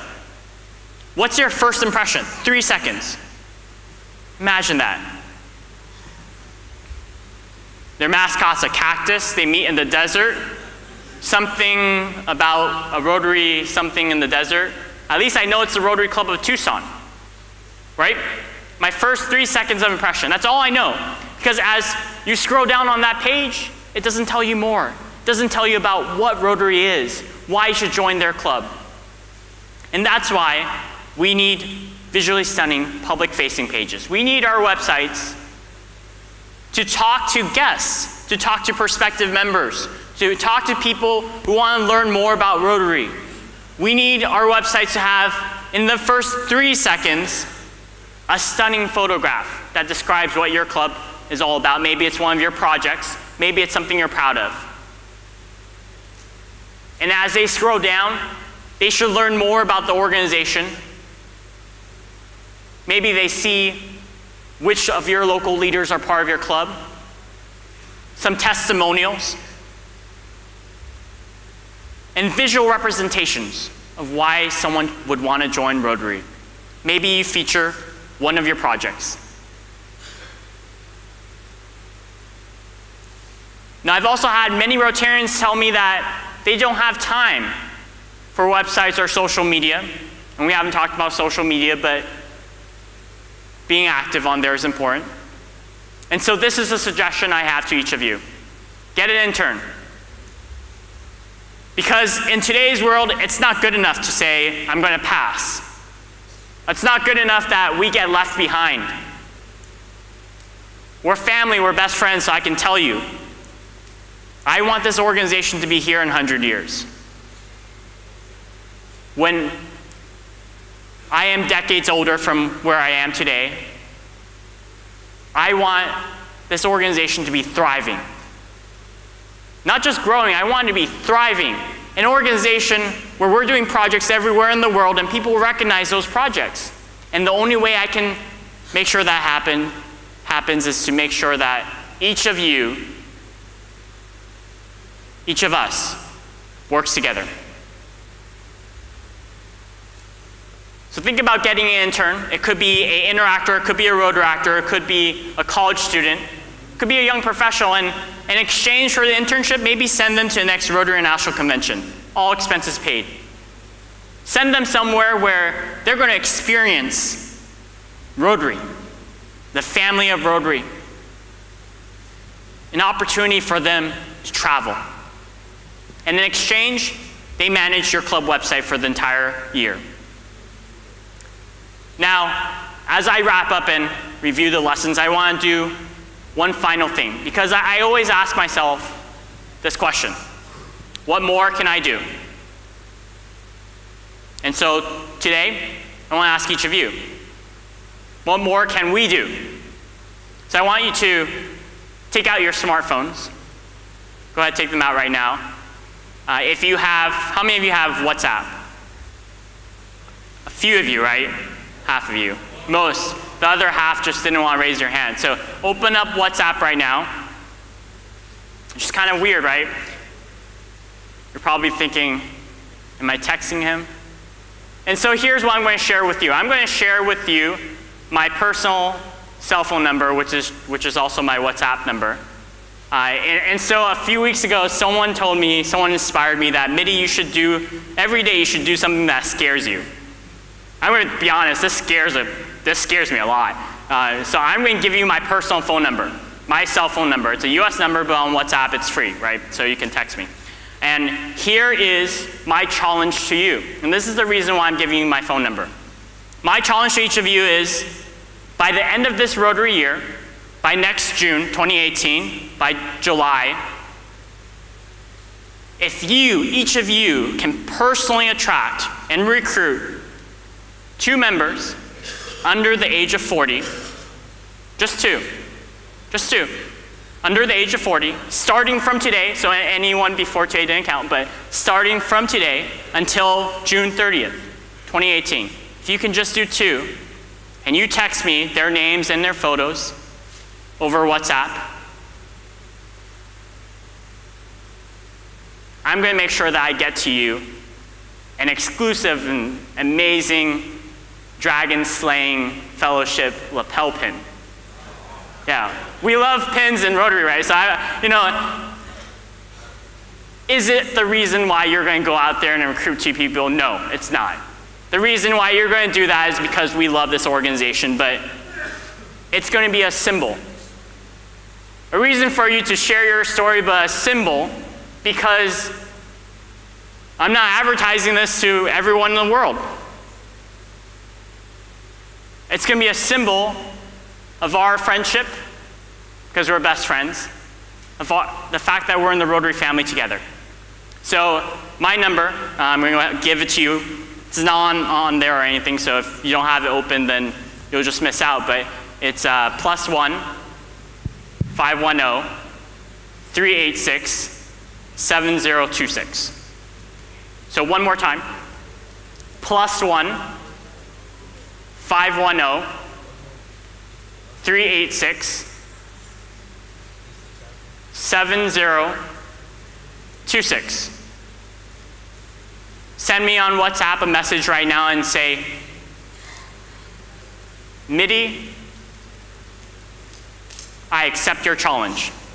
And then make sure you also tell me your name and your district and club. And I promise you, sometime in the next 7 days, give me some time please, I will personally respond back. I'll remind you what the challenge is. And when you're ready, when you recruit those new members, send me that message. If you're going to be in Toronto, I'll be there, I'll meet you there with the pin. If not, I'll mail it to you. So when you're done, I'll ask you for your mailing address. You know, we have to work together if we want to get to Bhaskar's 1% goal, 1% of India, which I learned is now a little over 1.3 billion, so we're looking at 1.3 million. And I think that's great. Now one last time, let's imagine once again, the year 2117, we're with that young girl in the history class. She's reading about Rotary, but this time instead of her heart sinking, she turns the page and her eyes brighten. They get wider. Because she learns and goes on to read that although Rotary struggled with membership in the 21st century,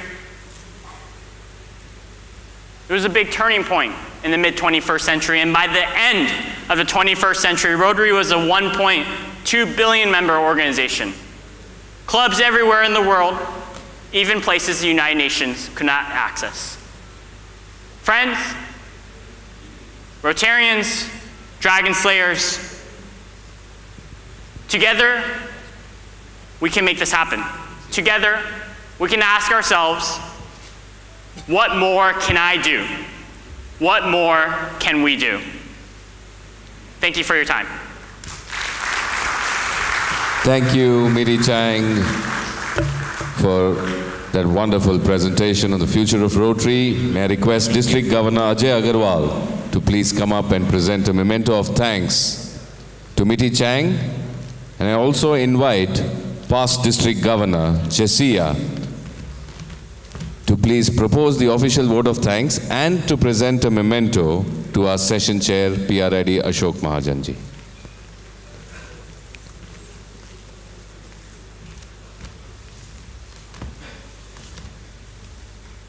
He is grateful to acknowledge the time and effort you took to travel and share your thoughts and experience on the topic attracting young professionals into Rotary. I believe that Rotary can benefit immediately from the points you suggested in your address. Your words is stimulating, and we hope that Rotary can grow into leaps and bounds by attracting young professionals into Rotary fraternity. On behalf of the Institute Committee, please accept our sincere thanks and appreciation for the outstanding speech and presentation you made on your topic.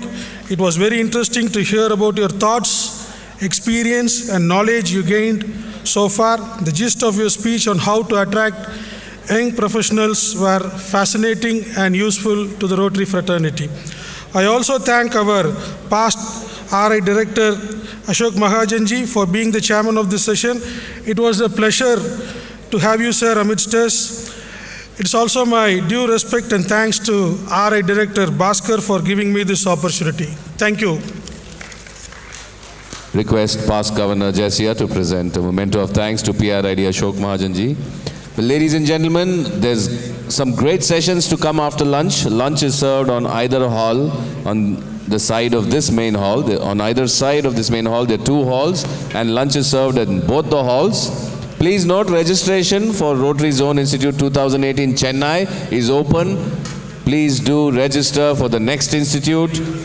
The post-lunch session starts at 2 p.m. sharp. So please be seated in the auditorium by 1:55 p.m. latest. 1:55 p.m. Please be seated. Rogers with a wonderful presentation. And then, of course, we have Shiv Khera. So the post-lunch sessions are going to be some great sessions. I'm sure you don't want to miss it. See you soon.